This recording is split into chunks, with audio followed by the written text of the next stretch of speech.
यहाँ से इस बार आप लोगों को 3 क्वेश्चंस आए हैं लगातार एक ही चैप्टर से 3 क्वेश्चन बौद्ध धर्म पर सिर्फ आया है आपका, और वो मैं दिखाऊंगी आप लोगों को कहाँ से आया है। तो इसलिए ये इम्पॉर्टेंट है आपके लिए, और बहुत ध्यान से इसको पढ़िएगा, नोट करते चले जाइएगा। सारा पीडीएफ तो मैं शेयर करती ही हूँ, और साथ में आप भी नोट करते हुए चल सकते हैं। तो बौद्ध धर्म पर है ये, और बौद्ध धर्म जिस पर हर साल क्वेश्चंस आप पूछे जा रहे हैं, और कुछ पिछले 2 सालों से उपिंदर सिंह से क्वेश्चन पूछा जा रहा है। तो बस इसको ध्यान से लीजिएगा इस क्लास को।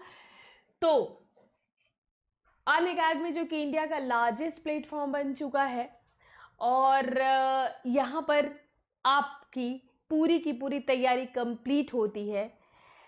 हर तरह से आप यहाँ पर प्रीलिम्स, मेंस, ऑप्शनल सबकी तैयारी कर सकते हैं अनअकैडमी के प्लेटफॉर्म पर आकर। तो यहाँ पर daily live classes, live test, quizzes, structured course, ये सब कुछ आपको यहाँ पर मिलता है। अनलिमिटेड एक्सेस का मतलब होता है कि यहाँ पर एक बार आपने ले लिया एडमिशन तो सभी एडुकेटर्स को पढ़ सकते हो, जितने भी एडुकेटर्स को मना है सबको पढ़ो। एक सब्जेक्ट के लिए 4-5 टीचर्स, 10 टीचर्स, पढ़ना चाहो पढ़ो, उनके नोट्स डाउनलोड करो, उनके वीडियोस डाउनलोड करो। ये इसको अनलिमिटेड एक्सेस कहते हैं हम। तो इसके लिए आपको क्या करना है, अनअकैडमी का एक लर्निंग ऐप डाउनलोड करना है, और इस लर्निंग ऐप पर ही आपको सब्सक्रिप्शन भी मिलेगा, और यहाँ पर बहुत सारी फ्री क्लासेस भी मिलती हैं। तो मेरे पीछे ही आप जो ये देख पा रहे हैं, इतने ये जो एडुकेटर्स हैं, आप इनकी कुछ फ्री क्लासेस भी ले सकते हो। और बाकी इनका कोर्स पढ़ने के लिए, हमारा कोर्स पढ़ने के लिए, ये सभी कोर्स को पढ़ने के लिए आपको अनअकैडमी को सब्सक्राइब करना पड़ेगा, और सब्सक्रिप्शन ये पेड है हमारा। तो इस पर प्लस और आइकॉनिक 2 तरीके से आप सब्सक्रिप्शन ले सकते हैं। जो प्लस है हमारा वो 44,550, 44,550 में ये आपका 1 ईयर का है, ये जीएस की फीस है।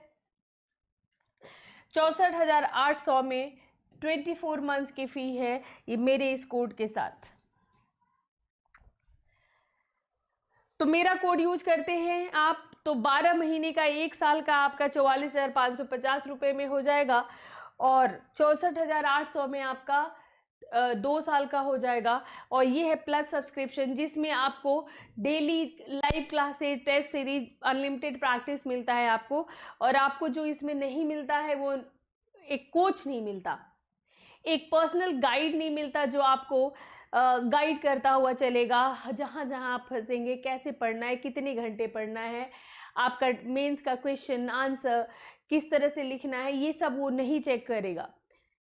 पर ये जब आप लेते हो आइकॉनिक, तो आइकॉनिक सब्सक्रिप्शन में आपको एक पर्सनल कोच मिलता है, जो आपको ए से कैसे लिखना है, आपका आंसर राइटिंग चेक करना है, आपको मतलब हर तरह से वो आपको गाइड करेगा। जहाँ जहाँ पर आपको डाउट होगा, जहाँ जहाँ पर आपको संदेह होगा, वहाँ वहाँ पर। तो इसके लिए आपको 57,600 देना पड़ेगा आपको 1 ईयर के लिए, और 89,100 देना होगा आपको 2 ईयर के लिए मेरे इस कोड के साथ। तो आप ऑप्शनल के लिए भी हम ज्वाइन कर सकते हैं अनअकैडमी को। तो ऑप्शनल के लिए जो चार्जेज हैं वो मैं आगे की स्लाइड में आपको बता देती हूँ। ये सारे सब्जेक्ट्स हैं ऑप्शनल में जो चल रहा है अभी। पबेट PSIR है, psychology, sociology, geography, history, economics, anthropology, geology, agriculture, mathematics, commerce and accountancy, law, management, Maithili literature, Hindi literature, Kannada literature, English literature, 4 literature हैं। आगे और भी बहुत सारे नए लॉन्च होने वाले हैं। तो आप ऑप्शनल के लिए भी अनअकैडमी को ज्वाइन कीजिए। और यूपीएससी ऑप्शनल के लिए ये चार्जेज है। 1 महीने का 5,000 है, 6 महीने का 22,500, 12 महीने का 27,500 और 24 महीने का 40,000, 36 महीने का यानी 3 साल का आपका 50,000 रुपये। और ये जीएस की फीस है, ये जीएस की फीस है। तो इस तरह से आपका ये, अगर आप जीएस के साथ लेते हो तो आपका ये फी पड़ेगा। जीएस के साथ लेते हो तो यूपीएससी CSE जीएस का, ये जीएस का है और ये ऑप्शनल का है। तो आप कोई भी लेते हो आप, तो मेरा ये कोड यूज करते हो तो आपको 10% का डिस्काउंट मिलेगा। अब आप जो पहले मेरे से पूछते रहते कि मैम सिर्फ ऑप्शनल के लिए ज्वाइन करना है, तो अब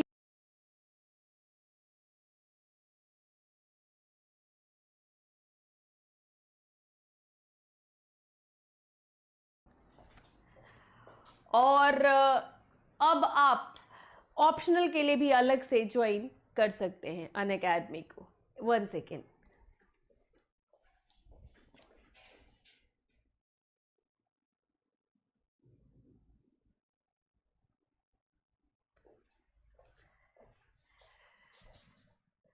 तो मुझे अगर कांटेक्ट करना हो तो आप यहां पर मुझे कांटेक्ट कर सकते हैं। ये मेरा टेलीग्राम लिंक है और ये मेरा कोड है। मेरे कोड के साथ आप आते हैं तो आप मेरी एक टीम है स्टूडेंट्स के साथ, स्टूडेंट्स, कंटेंट डेवलपर और मैं, और हम लोग मिलकर पूरा 2021 और 2022 को टारगेट करने का एकदम लक्ष्य बनाया हुआ है। हमने भेदने का एकदम लक्ष्य बनाया हुआ है। और इसमें मैं जो सब्जेक्ट्स पढ़ाऊंगी वो तो पढ़ाऊंगी ही आपको। मैं लास्ट में बताऊंगी आपको कि कौन कौन सा मेरा बैच चल रहा है, जिसमें जीएस का बैच चल रहा है, हिस्ट्री ऑप्शनल, सोशियोलॉजी का चल रहा है। तो ये सारा आप मेरे साथ लेंगे ही। साथ साथ मैं आपको ये भी बताऊंगी कि किस सब्जेक्ट के लिए किन किन एडुकेटर्स को आप पढ़ें एकदम बेहतर तैयारी के लिए।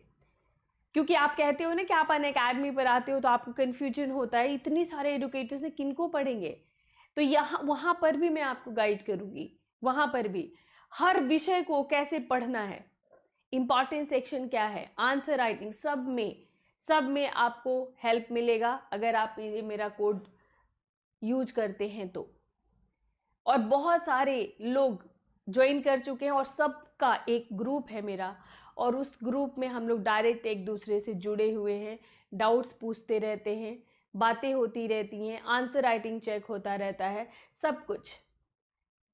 तो आप ज्वाइन कीजिए और कोड आप यूज कीजिए रिंकू लाइव। तो जो उपिंदर सिंह है वो बौद्ध धर्म को एक ही जगह नहीं लिखा है उन्होंने सारा, उसको उन्होंने फेज वाइज लिखा है। तो 6ठी शताब्दी ईसा पूर्व में वो लिखती है प्रारंभिक बौद्ध धर्म। 6ठी शताब्दी ईसा पूर्व में प्रारंभिक बौद्ध धर्म शुरू होता है, और फिर उसके बाद मौर्योत्तर काल में जब बौद्ध धर्म का एक तरह से 2 शाखाएं हो जाती हैं स्पष्ट, हीनयान और महायान, तब लिखती हैं। उसके बाद फिर गुप्त काल में, मौर्योत्तर काल के बाद गुप्त काल में बौद्ध धर्म का विकास कैसे होता है उसको लिखती हैं। गुप्तोत्तर काल में हर्षवर्धन के टाइम पर बौद्ध धर्म का किस तरह से डेवलपमेंट होता है उसको भी लिखती हैं। तो वो अलग अलग चैप्टर में उन्होंने लिखा है।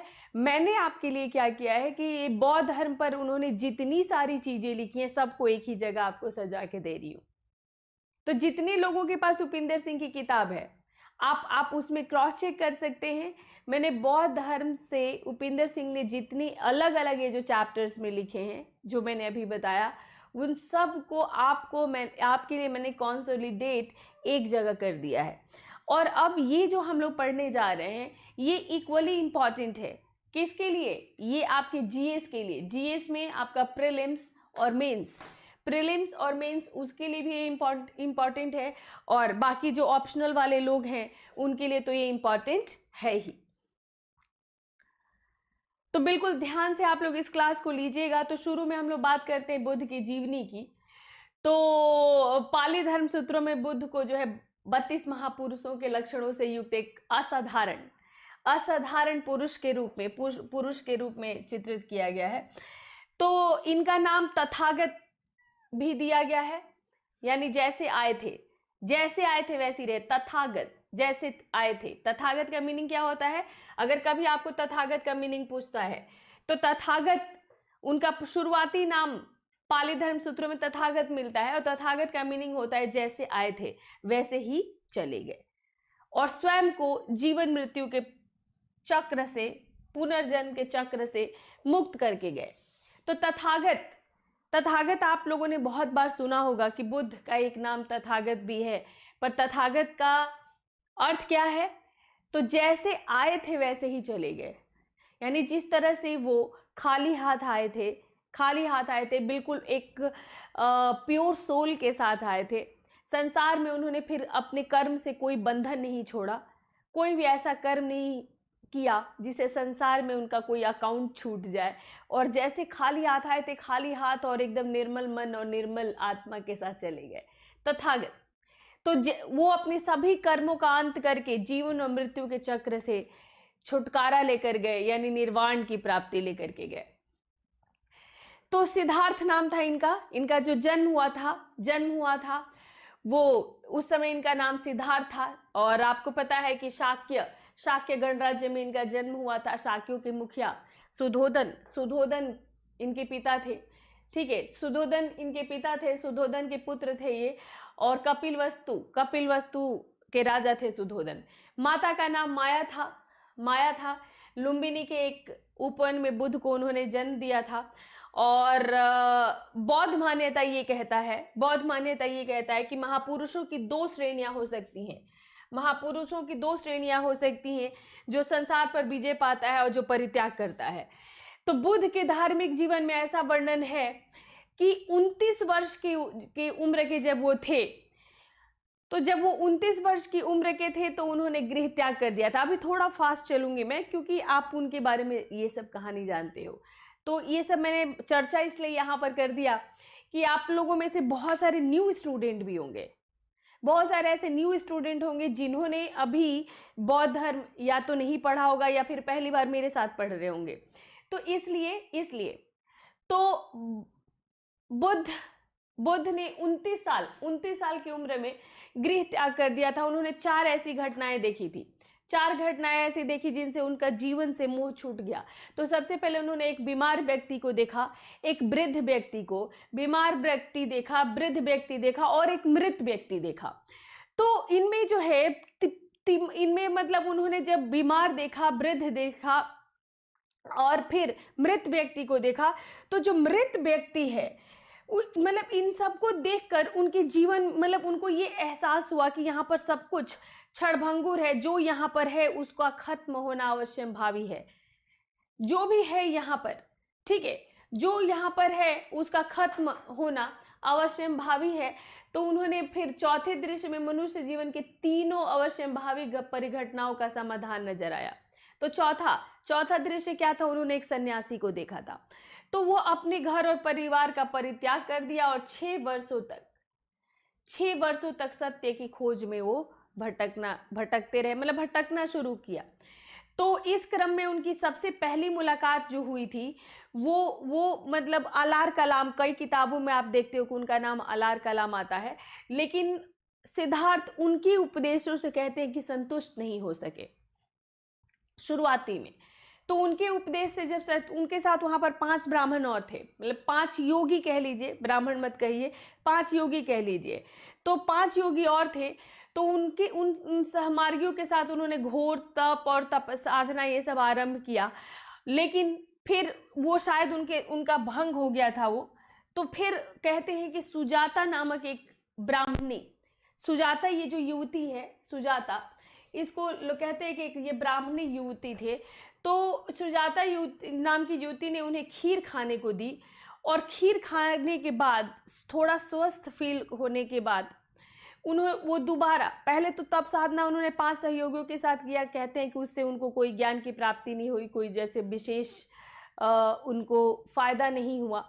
तो फिर उन्होंने क्या किया कि फिर उन्होंने सुजाता, कहते हैं कि थोड़ा सा वैसे थे, अचेत से थे, थोड़े अस्वस्थ से थे। तो सुजाता की जब खीर खाई उन्होंने, थोड़ा स्वस्थ फील हुए और फिर एक दृढ़ निश्चय के साथ पीपल वृक्ष के नीचे बैठ गए कि अब जब तक ज्ञान प्राप्ति नहीं होगी मैं नहीं उठूंगा।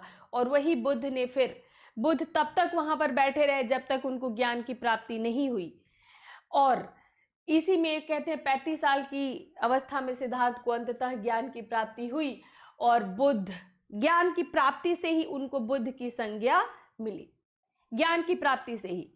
तो बुद्ध ने अपना पहला उपदेश जो है, जो उनको त्याग कर 5 योगी जो चले गए थे, जो पहले जिनके साथ ये कर रहे थे वो फिर चले गए थे इनको छोड़कर, उन्हीं 5 सन्यासियों को बनारस के निकट मृगवन नामक स्थान पर, जिसको आप सारनाथ के नाम से जानते हैं, तो ये मृगवन नाम था इसका। तो मृगवन नामक स्थान पर उन्होंने इन्हीं 5 सन्यासियों को, जो शुरू में जिनके साथ उन्होंने तपस्या की थी, उनको उपदेश दिया और दुख से निवृत्ति का मार्ग बताया। और इस दुख से निवृत्ति के मार्ग को, इस घटना को, इस दुख से निवृत्ति का जो मार्ग बताया उस पर तो आगे बात करेंगे, चतवारी आर्य सत्य अष्टांगिक मार्ग। इस घटना को क्या क्या कहा गया? धम्म चक्र प्रवर्तन, यानी आप पढ़ते हैं इसको धर्म चक्र प्रवर्तन, धर्म चक्र प्रवर्तन कहते हैं इसको, और इसको शुद्ध पाली भाषा में लिखा गया है धम्म चक्र प्रवर्तन। तो धम्म चक्र प्रवर्तन के नाम से हम इसको जानते हैं। तो दोनों ही एक ही बात है, ये शुद्ध पाली भाषा में लिखा हुआ है और वैसे किताबें धर्म चक्र प्रवर्तन कह देती हैं, यानी धर्म के पहिए का घूम जाना, धर्म के पहिए का घूम जाना, the turning the wheel of law. तो पहले जैसे कि जाति प्रथा, कर्मकांड, यज्ञ, हवन, उन सब को उन्होंने मना कर दिया और एक सिंपल तरीका बताया, तो इसीलिए इसका नाम दिया जाता है धर्म चक्र प्रवर्तन। तो उनके 5 प्रारंभिक शिष्यों को शीघ्र ही ज्ञान की प्राप्ति हुई और वे सब अरहत बने। तो अरहत पर अभी आगे बात करेंगे हम लोग, अरहत बोधिसत्व, इस पर बात करेंगे, यानी जिनको ज्ञान की प्राप्ति हो गई वो अरहत बन गए। तो बुद्ध ने 4 दशकों तक अपने सिद्धांत की घूम घूम कर शिक्षा दी, 4 दशकों तक। और फिर इन्होंने यही जो कहते हैं कि पहले इन्हीं 5 के साथ और फिर बाद में और जो भिक्षु भिक्षुणी जुड़े उनके साथ एक संगठन बनाया, उस संगठन को संघ कहा गया। उस संगठन को क्या कहा गया? संघ। तो अंत में 80 वर्ष की आयु में कुशीनारा में उनकी मृत्यु हो गई। आधुनिक कसिया जो गोरखपुर के पास है वहां पर बुद्ध की मृत्यु हो गई। अब बात करते हैं बुद्ध की शिक्षाओं पर, जो आपके लिए सबसे ज़्यादा इम्पॉर्टेंट है। बुद्ध की शिक्षाएं और आगे अब जितनी भी हम लोग बातें करेंगे वो बहुत इम्पॉर्टेंट है आपके लिए, तो बिल्कुल एकदम ध्यान से आप लोग लेंगे, कॉपी पेन के साथ आप क्लास को लीजिए, नोट करते चले जाइएगा जो भी मैं टर्म बताऊंगी आपको। तो बुद्ध की शिक्षा को उपिंदर सिंह कहती है कि हम इन्हें धर्म के रूप में देख सकते हैं, हम इन्हें धर्म के रूप में देख सकते हैं क्योंकि उन प्रारंभिक परिस्थितियों में धर्म या संप्रदाय नहीं थे जैसा कि हम आज कल धर्म या संप्रदाय समझते हैं। तो इसलिए सबसे उचित ये होगा कि हम इन्हें मार्ग के रूप में देखें और या फिर जीवन शैली के रूप में देखें, क्योंकि उस समय आज के लिए जैसे धर्म है, जैसे संप्रदाय,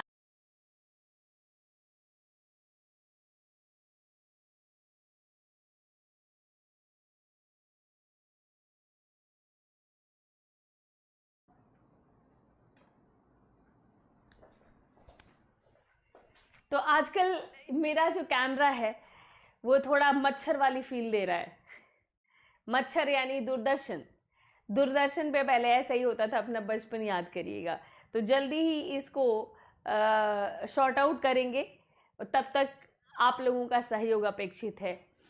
थैंक यू। तो कहते हैं कि बुद्ध के उसको जीवन शैली कह सकते हैं, जीवन शैली, क्योंकि उस समय धर्म जैसे संप्रदाय जिस तरह से आज का संप्रदायवाद है वैसा नहीं था। तो एक तरह से उन्होंने मार्ग बताया। किसके लिए मार्ग बताया? दुख से मुक्ति के लिए। तो उन मार्गों में सामान्य दर्शन से अलग संभावनाएं थी क्योंकि वो मुक्ति के मार्ग से जुड़े हुए थे कि जन्म और मृत्यु के चक्र से आपको छुटकारा मिल जाएगा और आपको फिर, क्योंकि संसार दुख है, बार बार आपको जन्म लेते हैं, संसार में आपको दुख झेलना पड़ता है, जिस दिन इससे आपको मुक्ति मिल जाएगी आप आनंद अवस्था में रहेंगे। तो उसके लिए इन्होंने अष्टांगिक, जिसको आप अष्टांगिक करते हो, तो अष्टांगिक अष्टांगिक मार्ग बताया इन्होंने। तो बुद्ध की शिक्षा की दूसरा महत्वपूर्ण अवधारणा चतवारी, इसमें वो खूब ज्यादा चतवारी आर्य सत्य, चतवारी आर्य सत्य। तो ये चतवारी आर्य सत्य जो है इसको आर्य सत्य, ठीक है, आर्य सत्य कहते हैं। एक सेकेंड,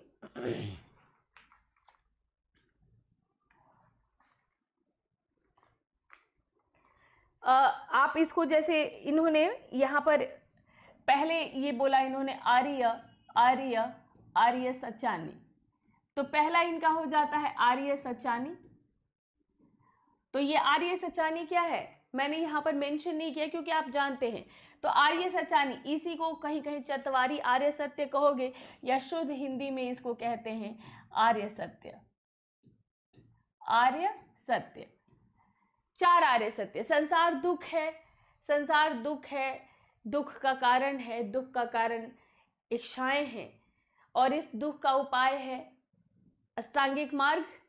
अष्टांगिक मार्ग, तो चतवारी आर्य सत्य अष्टांगिक मार्ग। अष्टांगिक मार्ग 8 जो मार्ग बताए उन्होंने, तो उसमें 8 मार्ग में पूरा सम्यक दर्शन, सम्यक दर्शन, सम्यक आजीविका, सम्यक व्यायाम, सम्यक दृष्टि, सम्यक, ये ऐसे, सम्यक का मतलब होता है राइट, राइट, सही, सही।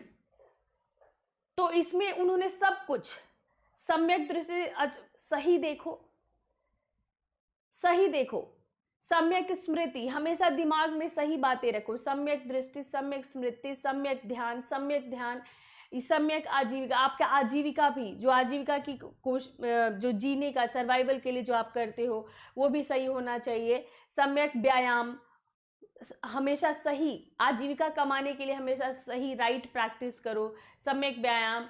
और इसमें आपका जो है, इसके अलावा जो उन्होंने आपका ये कहा था कि हमेशा सम्यक, सम्यक, सम्यक ये उसको, ये योग, योग को कह लीजिए आप, लास्ट वाला जो था उनका वो योग था। तो ये आप लोगों को, ये इस पूरा कहीं पर भी अष्टांगिक मार्ग, ये 8 मार्ग आप लोगों को मिल जाता है, तो इसलिए मैंने यहाँ पर मेंशन नहीं किया है। तो ये अष्टांगिक मार्ग में आपके, जैसे बुध के 8 मार्ग में कौन कौन से हैं, तो ऐसे करके नहीं पूछा जाता है, पर ये 8 मार्ग आपको याद रहने चाहिए। तो इसके लिए मैं आप लोग को ग्रुप में लिखा हुआ अगर चाहिए तो मैं वो भी एक PDF शेयर कर दूंगी, पर सम्यक पूरा आपका ध्यान से लेकर, मतलब अच्छा देखो, अच्छा सोचो, हमेशा अच्छा सुनो, हमेशा अच्छा सुनो, हमेशा अच्छा कोशिश करो, हमेशा सही प्रयास करो, हमेशा जो है सही, सही जो है ध्यान करो, हमेशा सही ध्यान रखो। तो ये उन्होंने मतलब 8 आपके मार्ग बताए थे। तो उसके बाद चतवारी आर्य सत्य और अष्टांगिक मार्ग के बाद ये जो आपका बुद्ध की जो है शिक्षा की जो दूसरी महत्वपूर्ण अवधारणा आती है, वो आती है पट्टिच समुत्पाद। तो ये इसको क्या कहते हैं, पट्टिच समुत्पाद। पट्टिच समुत्पाद को कहीं कहीं आप लोग इसको पढ़ोगे प्रतीत्य, ठीक है, प्रतीत्य समुत्पाद। तो ये बेसिकली ये क्या करती हैं उपिंदर सिंह, एकदम शुद्ध, जो शुद्ध पाली भाषाओं में, जो बौद्ध ग्रंथों में जो शब्द लिखा गया है उसको दे देती हैं। तो उसमें पट्टिच समुपाद लिखा हुआ है प्रतीत्य समुत्पाद को। तो प्रतीत्य समुत्पाद ये एक आश्रित उत्पत्ति का सिद्धांत है। आश्रित उत्पत्ति का सिद्धांत, आश्रित उत्पत्ति का सिद्धांत का मतलब कि आपका किसी चीज के होने से कुछ होता है, बिना किसी कारण का कुछ नहीं होता। तो हर चीज, हर घटना के पीछे कोई कारण है। तो किसी के होने से किसी की उत्पत्ति, यानी आपको अगर दुख है तो दुख क्यों है, क्योंकि आपके मन में इच्छाएं हैं। और इच्छा क्यों आती है, क्योंकि आप संसार में आप जन्म लेते हो। तो जन्म लेते हो इसलिए, जन्म लेते हो इसलिए आपको दुख होता है। और दुख क्यों होता है, क्योंकि दुख के पीछे कारण है इच्छाएं। तो हमेशा हर कारण के पीछे, हर कारण के पीछे कोई कारण है, हर घटना के पीछे कोई कारण है। यही कहा गया आश्रित उत्पत्ति का सिद्धांत, प्रतीत्य समुत्पाद। ऐसा होने से ऐसा हुआ है। तो इसके द्वारा सभी घटनाओं की व्याख्या, इसके द्वारा सभी घटनाओं की व्याख्या उन्होंने की प्रतीत्य समुत्पाद के साथ। तो प्रतीत्य समुत्पाद में उन्होंने जो है इसका वर्णन करने के लिए उन्होंने 12 निदानों का एक पहिया का उदाहरण दिया गया। द्वादश निदान, इसको द्वादश निदान कहा उन्होंने। 12 निदान प्रतीत्य समुत्पाद की व्याख्या करने के लिए उन्होंने द्वादश निदान का दिया। और इस द्वादश निदान में आपका अनभिज्ञता है, अनभिज्ञता जिसको अविज कहा गया। अनभिज्ञता, स्वरूप, चेतना, अनभिज्ञता, स्वरूप, नेचर, फीचर, नेचर, चेतना, कॉन्सियसनेस, नाम रूप, 6 इंद्रियां जिसको षडायतन, षडायतन कहीं पढ़ते हो, यहाँ पर इन्होंने शुद्ध भाषा में सलायतन लिखा है। स्पर्श, स्पर्श, भावना, भावना यानी वेदना, तृष्णा, तृष्णा, मोह, मोह, मोह को उपादान पढ़ोगे कहीं कहीं, मोह, होना यानी भाव, जन्म, जन्म यानी जाति, आपकी कैटेगरी, और जन्म मृत्यु, जरा मरण, जरा मरण।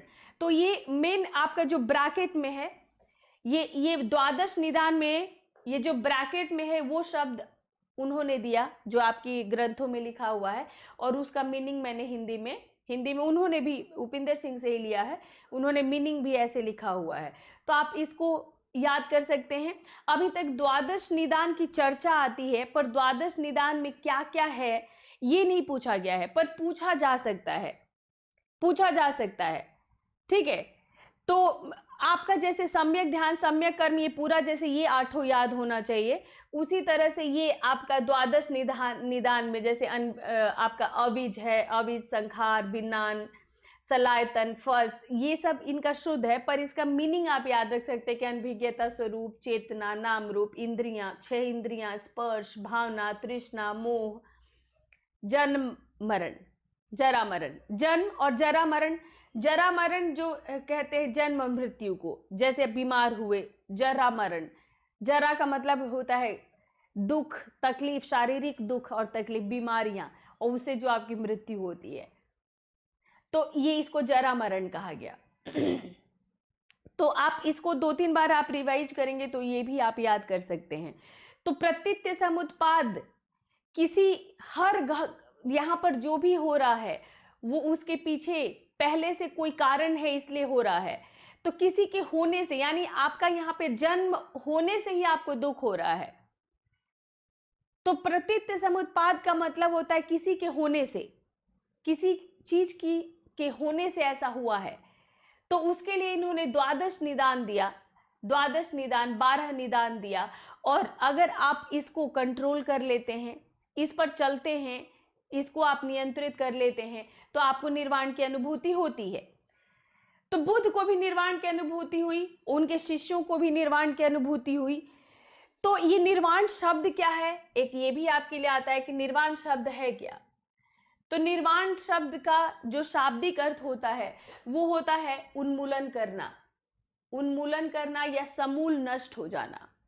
निर्वाण का जो आप लोग एक जो साधारण वो निकालते हो कि मोक्ष, एक साधारण मीनिंग आप निकालते हो मोक्ष, तो ऐसा मोक्ष नहीं है। निर्वाण की प्राप्ति का जो मीनिंग है वो है समूल नष्ट हो जाना, समूल नष्ट हो जाना। तो यहाँ पर क्या है कि आपके भीतर, यहाँ मतलब जो भी यहाँ पर संसार में रहने की वजह से जो सांसारिक भावनाएं आपके भीतर आती हैं, तो जैसे तृष्णा, माया, राग, द्वेष, अनभिज्ञता, अहंकार, ये सब जो आता है वो समूल नष्ट हो जाए, ऐसी कोई भावना आपके भीतर न रह जाए। आप एकदम एकदम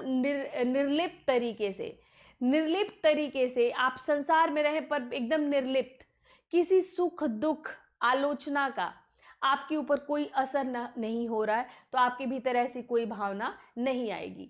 तो जैसे ये सारी भावनाएं खत्म हो जाती हैं, वैसे ही आपको जीवन चक्र और मृत्यु और पुनर्जन्म से छुटकारा मिल जाता है। तो निर्वाण का अर्थ जीवन चक्र, मृत्यु और पुनर्जन्म से है, न कि केवल मृत्यु से है, कि केवल मृत्यु से छुटकारा मिल जाए, मतलब मृत्यु हो गई, निर्वाण का मतलब आपकी मृत्यु हो गई। जैसे गौतम बुद्ध के मृत्यु को हम महापरिनिर्वाण कहते हैं, तो महापरिनिर्वाण का मतलब कि निर्वाण की प्राप्ति पहले ही हो गई थी, फिर वो इस संसार से उनको मुक्ति मिल गई, तो महापरिनिर्वाण। पर तो निर्वाण का अर्थ जीवन चक्र से छुटकारा, पुनर्जन्म से छुटकारा, जीवन चक्र से छुटकारा, मृत्यु और पुनर्जन्म से, बर्थ और ये डेथ और रीबर्थ, इनसे छुटकारा, पूरी तरह से आपका संसार से आपका जो है अकाउंट खत्म, और अब आपको जन्म नहीं लेना पड़ेगा। और कहीं कोई ऐसी अवस्था है जहां पर आप हमेशा वहां पर आनंद में रहोगे, अगर आपकी आत्मा का एग्जिस्टेंस है तो। हालांकि बुद्ध आत्मा पर चुप रहे। तो कहाँ कहाँ से क्वेश्चन पूछा जाता है। बुद्ध के जीवन मुक्त को महापरिनिर्वाण कहा गया, परिनिर्वाण, और संसार की अवधारणा को इन्होंने स्वीकार किया। बुद्ध ने संसार की अवधारणा को स्वीकार किया, ठीक है, किंतु आत्मा की पृथक अवधारणा के विषय में कुछ नहीं कहा।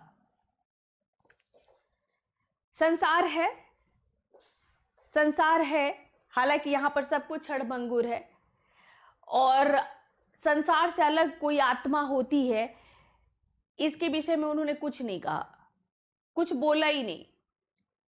पुनर्जन्म आत्मा है कि नहीं है, पुनर्जन्म किसका होता है, अगर आत्मा एक बार मुक्ति मिल गई तो आत्मा का क्या होता है, इस पर इन्होंने कुछ नहीं बोला। बस ये बोला कि मुक्ति करो, संसार में मत आओ, जन्म मत लो, संसार में जब तक जन्म लोगे तब तक आपको दुख की प्राप्ति होगी, ये कहा इन्होंने। तो इसके अलावा इन्होंने 10 शील दिए, 10 शील, तो इसको 10 शील कहते हैं। तो ये 10 शील क्या था? एक बौद्ध भिक्षु और भिक्षुणी के लिए ये सब बातें वर्जित किया गया है। जीवन को नष्ट करना, जीवन को व्यर्थ कामों में नष्ट करना, चोरी करना, वासनात्मक गतिविधियां, मिथ्या यानी झूठ बोलना, अवचेतन की स्थिति को उत्पन्न करने वाला कोई भी मादक पदार्थ का सेवन नहीं, यानी नशा नहीं करना, मध्याह्न के बाद भोजन, मनोरंजन, खुशबू यानी सुगंधी कोई भी खुशबू वाली चीजों का इस्तेमाल, आभूषण का इस्तेमाल नहीं, नरम बिस्तर नहीं यानी विलासितापूर्ण शयन नहीं, मुद्रा का स्पर्श यानी पैसा को हाथ से, सोना और पैसा को आप हाथ से नहीं छुएंगे। उस समय रुपया तो होता नहीं था, कागजी नोट, सोने और चांदी की मुद्राएं होती थी, तो आप सोने और चांदी की मुद्राओं को नहीं छुएंगे हाथ से। तो ये 10 शील आप बाकी सब किताबों में ये 10 शील पढ़ेंगे, छोटे छोटे शब्द में कहीं दिया रहता है, यहाँ पर थोड़ा सा ये एक्सप्लेन्ड है इनकी किताब में। तो यही सारा है। तो मतलब इसमें ये सब आ जाता है, चोरी नहीं करना, झूठ नहीं बोलना, चोरी नहीं करना, नशा नहीं करना, धन संचय नहीं करना, नरम बिस्तर पर नहीं सोना, सोने और मुद्रा, सिक्कों को, क्वाइंस को छूना नहीं है, मध्याह्न के बाद भोजन नहीं करना है, कोई भी मनोरंजन नहीं करना है, सुगंधित चीज़ों का इस्तेमाल नहीं करना है। तो ये सब जो है 10 शील में उन्होंने दिया। इसी में बुद्ध की एक कहानी दी गई है, वो बॉक्स में देती हैं, जब भी आप ऐसा देखेंगे तो आप समझ लीजिएगा बॉक्स। तो बुद्ध ने जीवन को बेड़े की उपमा बताया। मध्यम निकाय में बुद्ध ने ये बतलाने के लिए कि मुक्ति की प्राप्ति के लिए धर्म एक निमित्त या साधन मात्र है। कैसे? जैसे समुद्र को पार करने के लिए हम नाव का सहारा लेते हैं, यानी बेड़ा उसी को कहा गया है। जैसे हम एक जहाज बेड़े का सहारा लेते हैं, उसी तरह जीवन रूपी समुद्र को पार करने के लिए हमें धम्म का सहारा लेना होता है। इनके अनुसार ध्येय की प्राप्ति हो जाने के बाद माध्यम का कोई उपयोग नहीं रह जाता। मतलब एक बार जहाज, आपने समुद्र को पार करने के लिए आपने जहाज का इस्तेमाल किया और उस जहाज ने आपको उस पार उतार दिया, तो फिर उसके बाद अब आप उस जहाज से क्या मतलब? तो ये कहते हैं कि धर्म क्या है, यानी धर्म क्या है? उस बेड़े की तरह है, उस जहाज की तरह है जो आपको समुद्र से के उस पार लेके जाता है। और एक बार आप समुद्र के उस पार चले जाते हो तो उस माध्यम का कोई महत्व नहीं रह जाता। तो वो कुछ इस प्रकार है कि जैसे इन्होंने एक कहानी बताई कि एक बार एक व्यक्ति बहुत लंबी यात्रा पर निकल पड़ा। मार्ग में उसे एक ऐसी नदी मिल सकती है जिसमें बहुत भयानक बाढ़ आई हो। तो नदी का निकटवर्ती किनारा डर पैदा करने वाला है, आपको भयाक्रांत करने वाला है, वो खतरनाक मालूम पड़ सकता है, जबकि दूर वाला किनारा आपको शांत दिखेगा। तो मतलब जो आपके पास है वहां तो आपको लहरें दिख रही हैं, लेकिन आपको दूर वाला किनारा आपको शांत दिखता है। तो आप सोचते हो उसी किनारे पर चलो जहां शांति है। तो नदी को पार करने के लिए ना तो कोई नाव है ना पुल है। तो वो आदमी ऐसा सोच सकता है कि इस विशाल नदी में बाढ़ आई हुई है, निकटवर्ती किनारा भयाक्रांत करने वाला खतरनाक है, दूर वाला किनारा सुरक्षित और खतरों से मुक्त है, किंतु इस किनारे से उस किनारे तक पहुंचने के लिए कोई नाव या पुल नहीं है। तो मतलब जो उसके दूर वाली चीज उसको अच्छी लग रही है और पास वाली चीज उसको डरा रही है, पर वो वहां तक जाए कैसे? जो उसको बहुत अच्छी लग रही है, जो बहुत शांत लग रहा है, वहां पर वो जाए कैसे? क्योंकि कोई ना पुल है और ना कोई नाव है। तो क्यों नहीं मैं कुछ घासों टहनियों और लतरों को इकट्ठा करके एक बेड़ा बना लूं और फिर उस बेड़े के सहारे अपने हाथ पैर मारकर सुरक्षित उस किनारे पर पहुंच जाऊं जहां पर शांति है, जहां पर शांति है। तो यानी ये आपका घास टहनिया और लतर, ये इस घास टहनिया और लतर ये आपके अपने क्या होंगे? प्रयास, ये अपने प्रयास होंगे।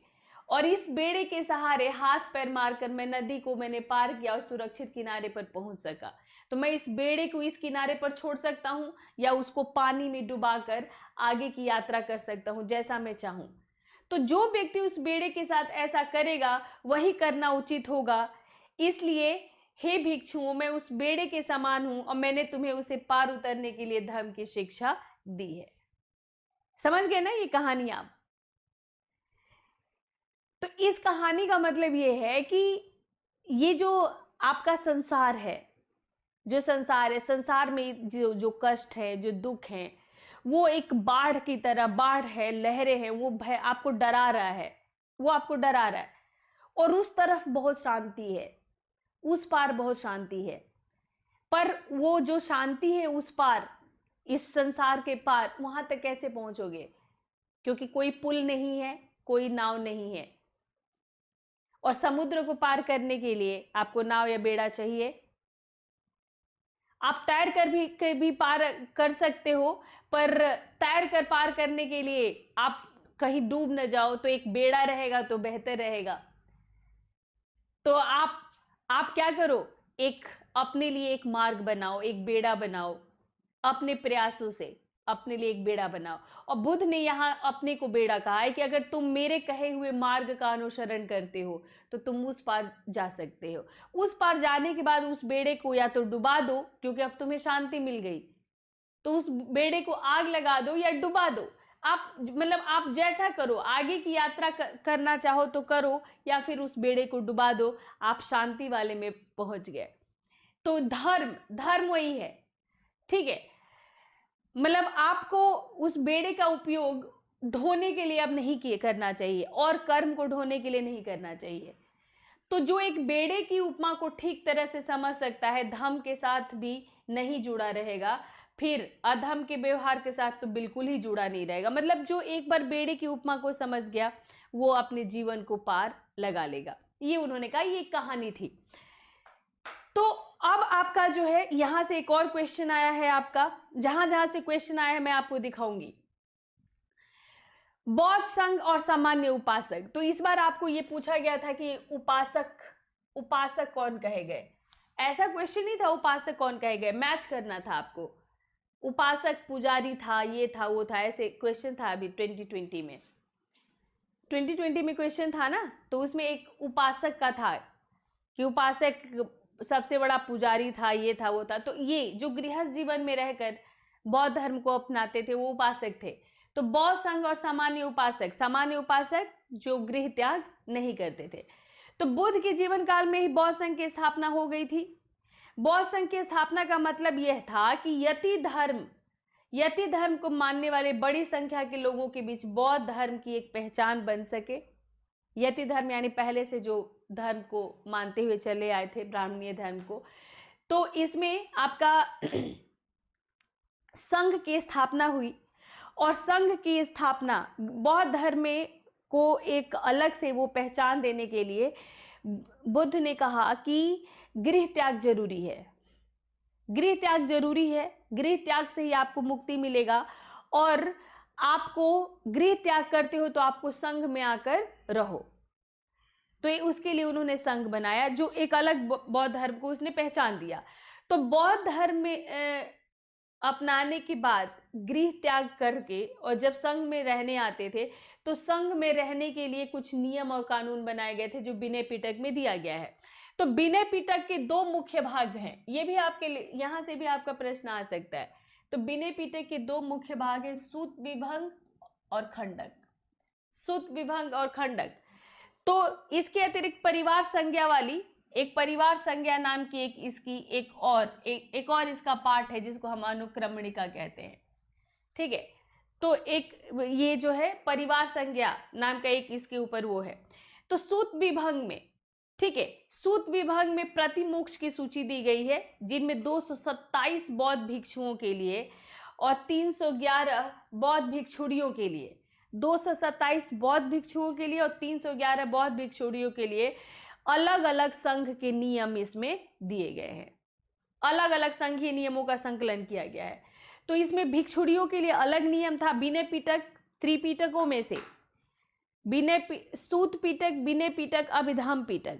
तो विनय पिटक में संघ में रहने के लिए आपने देखा विनय पिटक जिसके दो भाग हैं, सूत विभंग और खंडक, उसमें भिक्षु और भिक्षुड़ियों के लिए रहने के लिए अलग अलग संघ के नियम दिए गए हैं।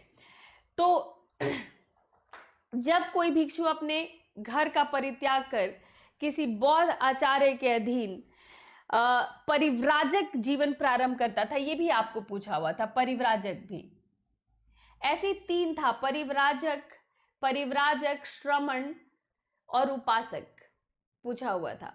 तो परिव्राजक वही कहा जाता था जो गृह त्याग कर देता था। तो गृह त्याग करने का जो निर्णय लेता था, परिव्राजक जीवन प्रारंभ करने का निर्णय लेता था, यानी अब वो गृहस्थ नहीं है, अब वो गृह त्यागी है, तो उस संस्कार को पबज्जा कहा जाता था। ये अभी तक नहीं पूछा गया है, आपको आगे पूछा जा सकता है। पवज्जा या प्रवज्या क्या है? पवज्जा या प्रवज्या क्या है? तो पवज्जा या प्रवज्या क्या है? अब जो हम लोग चल रहे हैं यहीं से सबसे ज्यादा क्वेश्चंस आएंगे, सबसे ज्यादा क्वेश्चंस यहीं से आएंगे, तो इस सबको नोट करते हुए चलिएगा आप लोग। तो पवज्जा या प्रवज्या, जब कोई भिक्षु घर का परित्याग कर देता था, तो जब जैसे ही वो गृह त्यागी हो गया, वो क्या बन गया? परिव्राजक। तो परिव्राजक का मीनिंग क्या है? गृह त्यागी।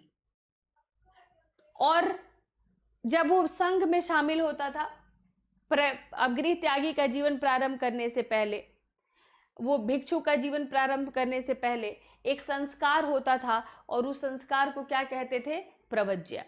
उस संस्कार को प्रवज्या कहते थे कि अब गृह त्याग करके, अब वो गृह त्याग करने के बाद अब वो क्या, अब एक भिक्षु का जीवन जिएगा।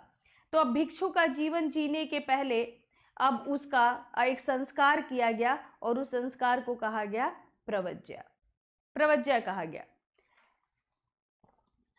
तो बौद्ध मान्यता के अनुसार बुद्ध के सबसे पहले गृहस्थ अनुयायी थे तपस्सु और भल्लिक।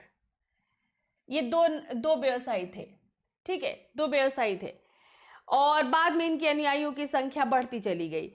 तो जो वैसे थे गृहस्थ अनुयायी थे, जो गृहस्थ अनुयायी थे, तो गृहस्थ अनुयायियों में पुरुषों को कहा जाता था पासक और महिलाओं को कहा जाता था उपासिका। पुरुषों को पासक और महिलाओं को उपासिका। तो यही पासक से उपासक शब्द आया है, यहीं से। तो पासक यही उपासक कहे गए, और महिलाएं क्या कही गई? उपासिका। कौन? वो जो गृहस्थ जीवन में रहकर बौद्ध धर्म का पालन करते थे। अब बात करते हैं कि बुद्ध की शिक्षाओं का सामाजिक प्रभाव क्या पड़ा। तो इन बुद्ध को एक समाज सुधारक के रूप में चित्रित किया गया है, क्योंकि उन्होंने एक जीवन शैली दिया और कहा कि सभी बुराइयों को छोड़ दो, सभी बुराइयों को। वो शुरुआत ही जैसे वो करते हैं कि जैसे सम्यक ध्यान, सम्यक कर्म, सम्यक आचरण, वो शुरुआत ही ऐसे करते हैं कि सब कुछ सही होना चाहिए।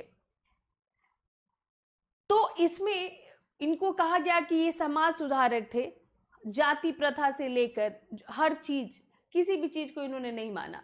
वर्ण व्यवस्था के संबंध में बौद्ध और ब्राह्मण मान्यताओं के बीच क्या फर्क था कि जहां बौद्ध इसे एक मानव निर्मित संस्था के रूप में देखते थे, बौद्ध इसको जो वर्ण व्यवस्था कहते थे कि ये मानव निर्मित है, और ब्राह्मणों के लिए ईश्वर के द्वारा निर्मित संस्था था क्योंकि वेदों में ईश्वरीय वचन है। जबकि बुद्ध कहते थे कि ये सब इंसान ने बनाया है, मनुष्यों ने बनाया है। बुद्ध कहते थे कि मनुष्यों ने बनाया है। तो अंगुत्तर निकाय जो कि एक बौद्ध ग्रंथ है, अंगुत्तर निकाय में बुद्ध ने अपने एक स्वप्न की व्याख्या की और कहा कि एक बार 4 अलग अलग रंग के पक्षी आकर मेरे पैरों के पास बैठ गए, जो 4 अलग अलग दिशाओं से आए थे, और मैंने उन सब को संघ में शामिल करने की अनुमति दी। तो जो 4 रंग के जो पक्षी थे वो ब्राह्मण, क्षत्रिय, वैश्य और शूद्र थे। ये एक जैसे बुद्ध ने ना भी कहा हो तो बौद्ध ग्रंथों में बहुत सारी कहानियां हैं बौद्ध ग्रंथों में, पर अंगुत्तर निकाय में इसका वर्णन है। तो इसी ग्रंथ में आगे कहा है कि जब कोई व्यक्ति संघ में प्रवेश पा लेता है तब वह वेवनियंती बन जाता है। तो ये भी एक टर्म नोट करिएगा, वेवनियंती बन जाता है। वेवनियंती का मतलब वर्ण विहीन, अब वो किसी वर्ण का नहीं है, न क्षत्रिय है, न वैश्य है, न ब्राह्मण है, न शूद्र है। वो क्या बन गया? वो बन गया वेवनियंती,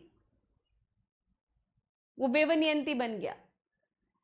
तो वो किसी वर्ण को, संघ किसी वर्ण को नहीं मानता था। तो आपसे वेवनियंती का मीनिंग पूछा जा सकता है, तो इसको भी ध्यान रखिएगा। तो बिंबिसार, अजातशत्रु, प्रसेनजित, ये सब बिंबिसार मगध के शासक, अजातशत्रु भी मगध के शासक, बिंबिसार के पुत्र प्रसेनजित कौशल नरेश थे। तो बौद्ध धर्म के महत्वपूर्ण क्षत्रिय संरक्षक थे, ये महत्वपूर्ण क्षत्रिय संरक्षक थे। ब्राह्मणों से ज्यादा बौद्ध धर्म और जैन धर्म ने क्षत्रियों को महत्व दिया था, क्षत्रियों को। ये एक फिर से ये कहानी है और मैं सोच रही हूं कि जल्दी से इसको खत्म करते हैं।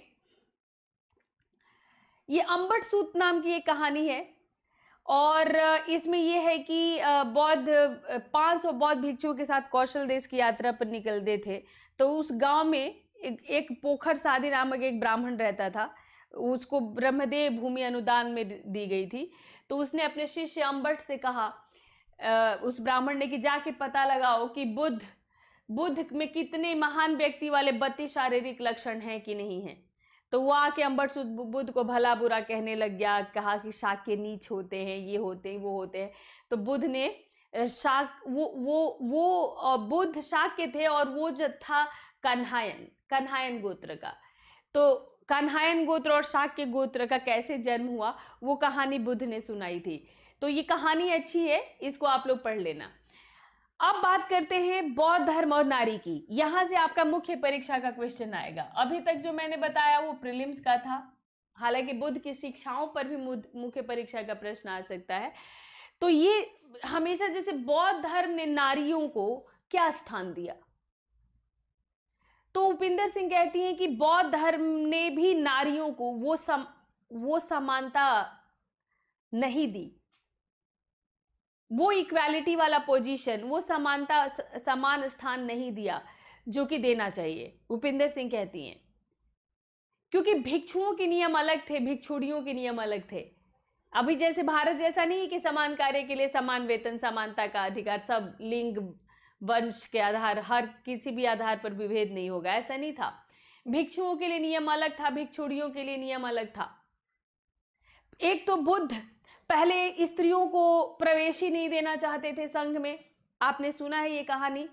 अपने शिष्य आनंद के कहने पर उन्होंने ये प्रवेश दिया था और ऊपर से उन्होंने नियम भी अलग अलग। तो जब भी आप लोगों से प्रश्न पूछा जाएगा, जब भी आपसे ये क्वेश्चन पूछा जाएगा कि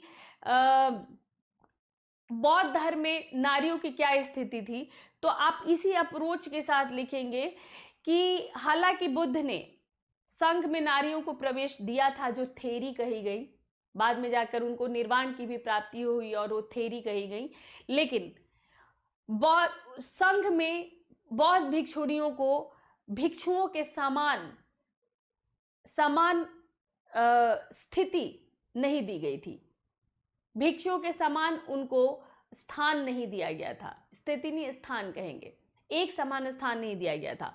तो इसमें जो है आपका प्रारंभिक बौद्ध धर्म की दो महत्वपूर्ण विशेषताएं थी। प्रारंभिक बौद्ध धर्म यानी जब बटा नहीं था, जब वो बटा नहीं था, तो स्त्रियों के लिए भी निवान की प्राप्ति और भिक्षुणियों के लिए पृथक संघ का निर्माण, यानी स्त्रियां भी निर्माण प्राप्ति के लिए कोशिश कर सकती हैं, यहां पर समानता, और लेकिन उनके लिए पृथक संघ का निर्माण। और पृथक संघ के पीछे एक रीजन भी होगा, भाई ठीक है स्त्री पुरुष अलग अलग ही रहे ताकि किसी भी तरह की किसी असामाजिक कोई घटना ना हो। लेकिन बाद में जो है जो नियम दिया गया उस पे आपको विभेद दिखेगा। तो बौद्ध ग्रंथों में नारियों का जीवन अपने पतियों और पुत्रों के ऊपर आश्रित होता था। बौद्ध ग्रंथों में कहा गया है कि नारियों का जीवन अपने पुत्र या पति के ऊपर आश्रित होता है, और ये उपासना में विघ्न डालने वाली के रूप में भी बौद्ध ग्रंथों में नारियों को चित्रित किया गया। और बुद्ध क्योंकि ये मानते थे कि ये स्त्री वासना की वस्तु है और ये उपासना में विघ्न डाल सकती है, तो वो संघ में प्रवेश देने के लिए भी बिल्कुल अनिच्छुक थे। तो उनकी माता प्रजापति गौतमी बार बार आती थी पाटलिपुत्र। एक बार बहुत ज़्यादा परेशान, उनकी हालत बहुत खराब थी, तो आनंद, उनके शिष्य आनंद ने उनको कहा कि ले लो। तो जब उन्होंने अपनी माता या मौसी, कुछ लोग कहते हैं, कुछ लोग भी माता कहते हैं, माता तो उनकी माया थी, महाप्रजापति गौतमी के दबाव में आकर जब उन्होंने ये स्वीकार कर ली आनंद के कहने पर, तो फिर उन्होंने सभी स्त्रियों को फिर प्रवेश के लिए खोल दिया। तो बौद्ध ग्रंथों में कई सारी विदुषी भिक्षुणियों का उल्लेख है। संयुक्त निकाय में खेमा नामक एक भिक्षुणी का उल्लेख है, जिसके उपदेश से कौशल नरेश प्रसेनजीत इतना प्रभावित हो गए कि उठकर उन्होंने उसको सम्मानित किया। तो ऐसा नहीं है कि बिल्कुल नीचे देखा गया, कुछ ऐसी विदुषी भिक्षुणियों का उल्लेख है जिन्होंने न सिर्फ निर्वाण की प्राप्ति की, बल्कि प्रसेनजीत जैसे राजाओं को प्रभावित किया अपने उपदेशों से। इसमें पटाचारा का एक गीत है, एक पराचारा नाम की एक बौद्ध भिक्षुणी है। पराचारा नाम की बौद्ध भिक्षुणी, इसका जन्म श्रावस्ती के एक जीपति परिवार में हुआ था और विवाह के बाद उसके 2 बच्चे हुए थे, किंतु भाग्यवश दोनों की मृत्यु हो गई। तो वो इधर उधर भटकने लगी, अंत में जाकर उसने संघ में शरण लिया जब उसके दोनों बच्चों की मृत्यु हो गई। तो उसने कुछ ऐसे गीत लिखे, ठीक है, जो कि उसके निर्वाण की चाहत और उसकी अनुभूतियों को प्रतिबिंबित करते हैं। तो इसका मतलब ये कहानी क्यों दिया गया था कि स्त्रियां भी आध्यात्मिकता के उस स्तर को महसूस करती थी और निर्वाण की वैल्यू को, निर्वाण के मूल्य को समझती थी, और वो उसका गीत बौद्ध ग्रंथों में दिया गया है। तो यानी ये स्थान बौद्ध ग्रंथों में दिया गया है। पर भिक्षुणियों के लिए अनिवार्य 8 शर्तें रखी गई थी जो कि भिक्षुओं पर लागू नहीं होती थी।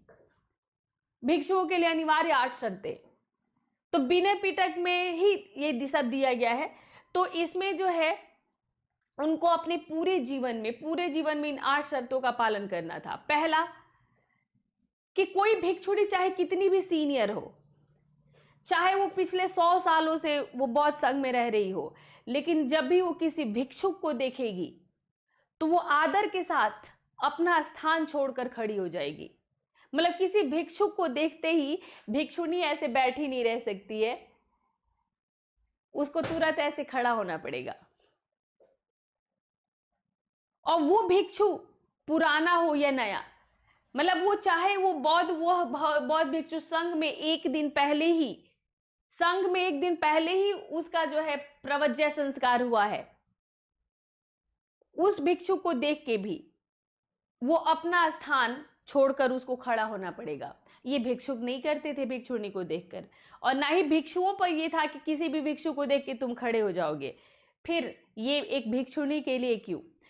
एक भिक्षुणी को किसी ऐसे स्थान पर वर्षा ऋतु के प्रवास में, वहां पर जैसे वर्षा ऋतु में ही ये गुफाओं में बिहार में रहते थे, नहीं तो ये घूमते रहते थे, तो उसमें नहीं व्यतीत करना चाहिए यदि उस दौरान उस क्षेत्र में किसी एक भी बौद्ध भिक्षु की उपस्थिति नहीं हो। अगर उस क्षेत्र में कोई बौद्ध भिक्षु नहीं है, यानी कोई पुरुष भिक्षु नहीं है, तो फिर वर्षा ऋतु में भी उसको उस क्षेत्र में प्रवास नहीं करना चाहिए। यानी भिक्षु का होना जरूरी है उस क्षेत्र में। महीने के प्रत्येक पक्ष में एक भिक्षुणी को भिक्षुओं की भिक्षुओं से दो बातें जाननी चाहिए। भिक्षुओं से जाननी चाहिए कि उपोषथ की तिथि कौन सी है।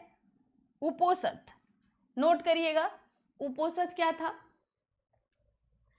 तो ये जो उपोषथ था, ये उपोषथ का मतलब ये होता था कि आप अपने पाप को स्वीकार करते थे,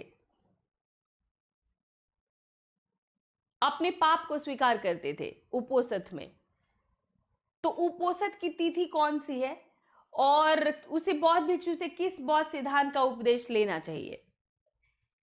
तो वर्षा ऋतु में जब ये लोग प्रवास करते थे, तो ये लोग एक सभा में अपने अपने द्वारा किए गए गलतियों को स्वीकार किया जाता था, तो उसको उपोषथ कहा जाता था। तो उसको हमेशा बौद्ध भिक्षुओं से दो बातें पूछना चाहिए कि उनसे उपदेश क्या लेना है और कब उपोषथ का दिन कौन सा है। प्रत्येक मॉनसून सत्र के अंत में जो भिक्षुणी है उसको भिक्षुणी संघ द्वारा आयोजित पृथक पृथक त्रिपक्षीय निमंत्रण को संबोधित करना अनिवार्य था। त्रिपक्षीय निमंत्रण क्या होता था, इसको भी नोट करिएगा। त्रिपक्षीय निमंत्रण ये होता था कि उनको इन अवसरों पर ये पूछना होता था कि क्या किसी ने भी उनके विषय में कुछ अवांछित देखा है।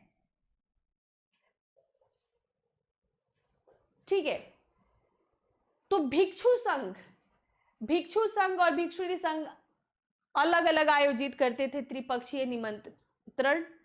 वो अलग अलग एक ऐसा सम्मेलन आयोजित करते थे जिसको त्रिपक्षीय निमंत्रण कहा गया, और उसमें जाकर ऐसे अवसरों पर उसको सभा में ये पूछना होता था कि क्या आपने मेरे बारे में कुछ उल्टा पुल्टा तो नहीं सुना है, कुछ ऐसा वैसा तो नहीं सुना है, कुछ असंगत तो नहीं सुना है आपने मेरे बारे में।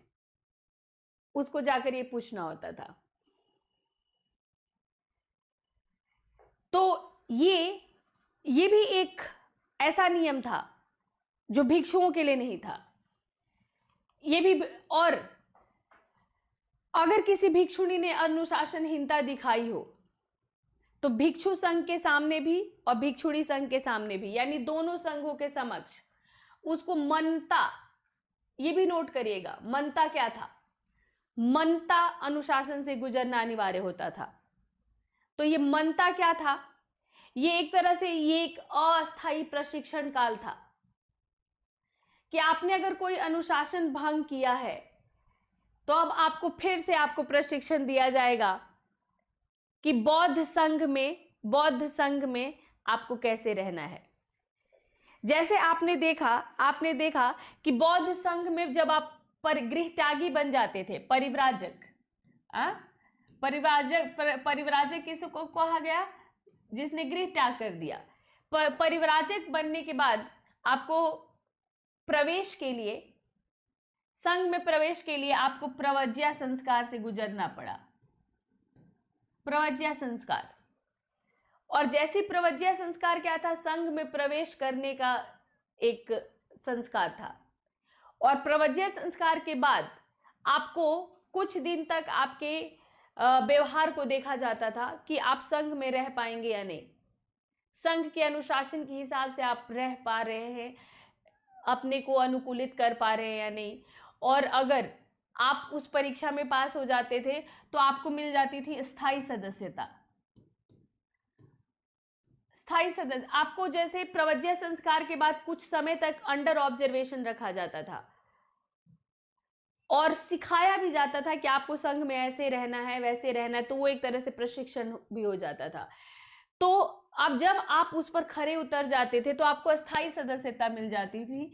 और अस्थायी सदस्यता को क्या कहते थे, तो तो अस्थाई सदस्यता को कहते थे उपसंपदा। अस्थाई सदस्यता को उपसंपदा कहते थे। तो आप ये भी याद रखेंगे, आप परिव्राजक, प्रवज्य और उपसंपदा, घर छोड़ा आप परिव्राजक बन गए। संघ में आपको प्रवेश के लिए एक संस्कार किया गया, संघ में प्रवेश मिला आपको, तो वो प्रवज्या कहा गया। पर ये अभी आपका स्थायी नहीं है। अभी कुछ समय तक आपको देखा जाएगा कि आप संघ में के नियमों के अनुसार, अनुशासन के अनुसार अपने को एडजस्ट कर पाते हैं या नहीं। जब आप उस परीक्षा में पास हो जाते हैं तो आपको स्थायी सदस्यता मिलती है, उसको कहा गया उपसंपदा। उपसंपदा। पर इसके बाद भी आपसे अगर संघ का कोई अनुशासन भंग होता है, अनुशासन भंग होता है, तो जो भिक्षुणी होती थी उसको मनता अनुशासन से गुजरना होता था। तो मनता भी नोट करना। तो ये मनता क्या होता था? मनता का मतलब कि अब उसको फिर से प्रशिक्षण के लिए भेजा जाएगा। अस्थायी प्रशिक्षण काल के रूप में वो होता था कि आप फिर से प्रशिक्षण के तहत हो। छठा, 2 वर्षों तक उसको 6 नीति वचन का पालन करना होता था, 2 साल तक। उपासकों को सिर्फ 5 करना होता था, उपासकों को 5 करना होता था। सत्य, अहिंसा, परिग्रह, सत्य, अहिंसा, सत्य, अस्तेय, अहिंसा, परिग्रह, ब्रह्मचर्य। सत्य, अस्तेय, अहिंसा, परिग्रह, ब्रह्मचर्य। ये 5 व्रत होते थे। 5 व्रत जो उपासक उपासक भी करते थे, ये आपके मतलब भिक्षुक भी करते थे। ठीक है, उपासकों द्वारा पालन योग्य 5 व्रत, 5 व्रत जो उपासक, भिक्षुक नहीं, ये उपासक करते थे। इसके अतिरिक्त दोपहर के बाद भोजन न करने का 6ठा व्रत। तो यहाँ पर देखो, करेक्ट करना चाहूंगी मैं, उपासक जो है ब्रह्मचर्य नहीं करते थे। सत्य, अहिंसा, सत्य, अस्तेय, अहिंसा, परिग्रह करते थे। ब्रह्मचर्य उनके लिए अनिवार्य नहीं था, ये जैन व्रत में भी। यहाँ पर आप ये कह सकते हैं कि जो भिक्षु थे वो 5 नियम का पालन करते थे। पर इनके बाद जो है ये आपका जो 6ठा व्रत होता था, दोपहर के बाद भोजन न करने का 6ठा व्रत, ठीक है, दोपहर के बाद ये उसका भी करती थी। 6 नीति वचनों का पालन करती थी। और ये जो होते थे भिक्षुक होते थे वो 5 नियमों का पालन करते थे, और ये 6।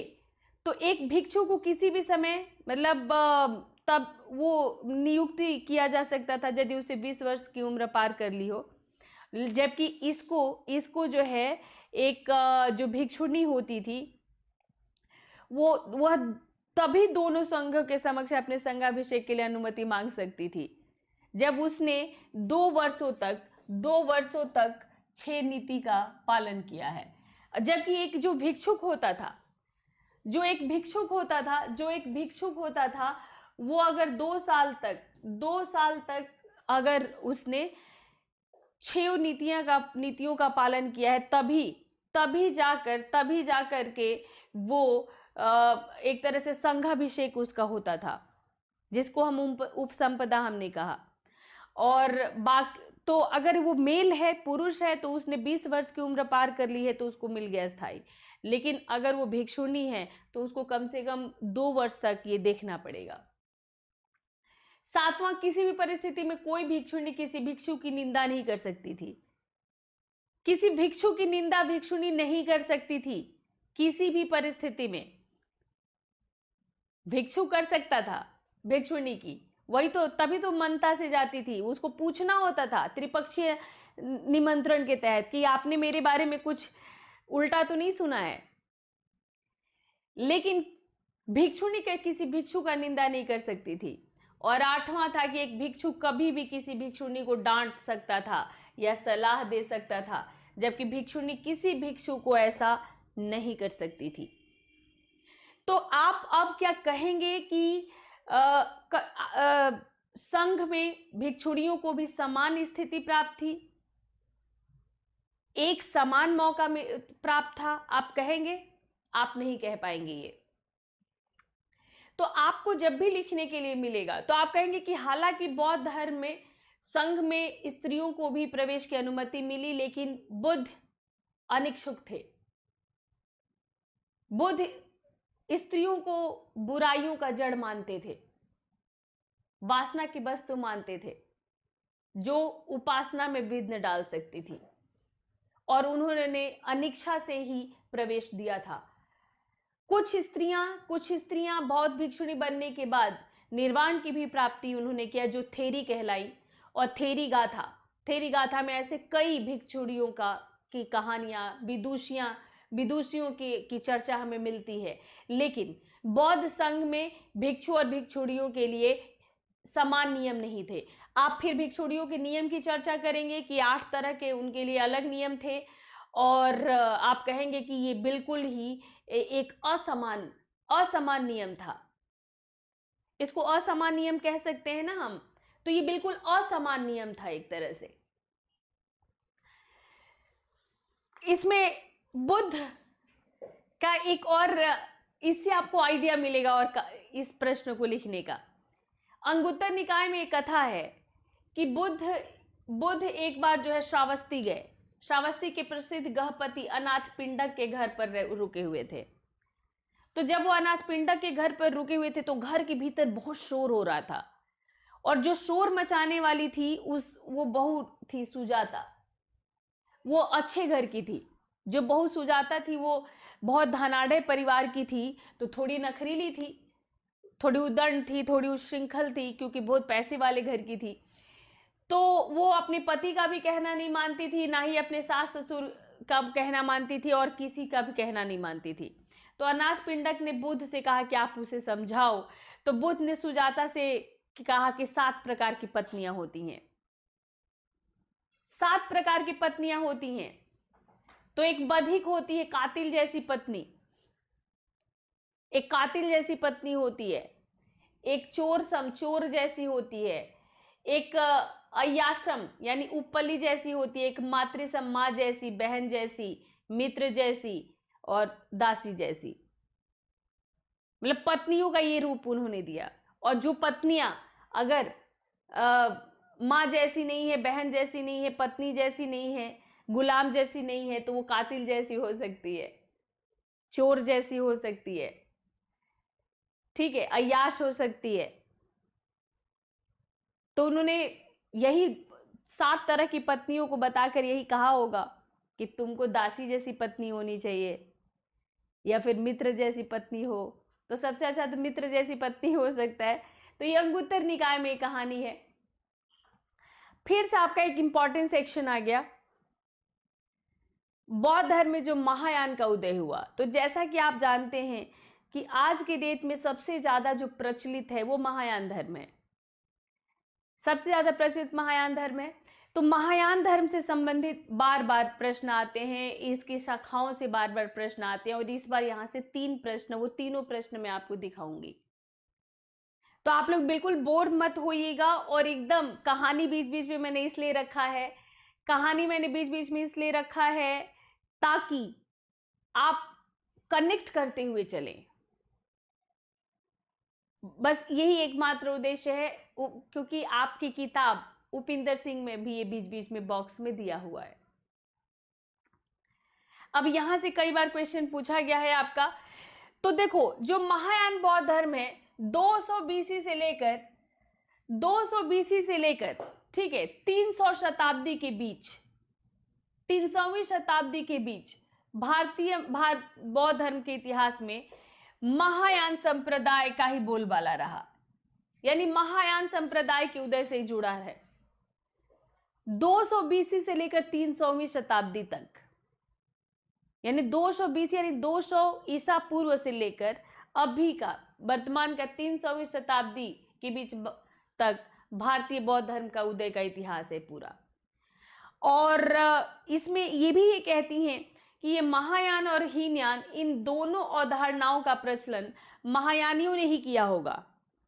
क्योंकि जो हीनयानी है, जैसा कि आप जानते हैं कि जो हीनयानी है वो बिल्कुल बुद्ध ने जैसा धर्म बनाया था बिल्कुल वैसे ही उस धर्म का पालन किया।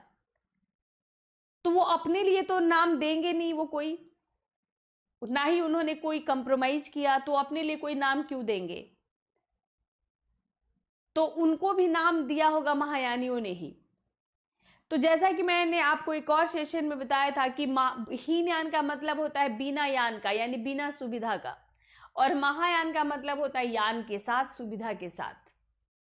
यानी आपको कहीं जाना है तो आप पैदल जाओगे, बिना किसी सुविधा, बिना किसी यान गाड़ी का आप पैदल जाओगे, तो आप कठोर जीवन व्यतीत करते हो, जैसा बुद्ध कह के गए, तो आप हीनयान हो।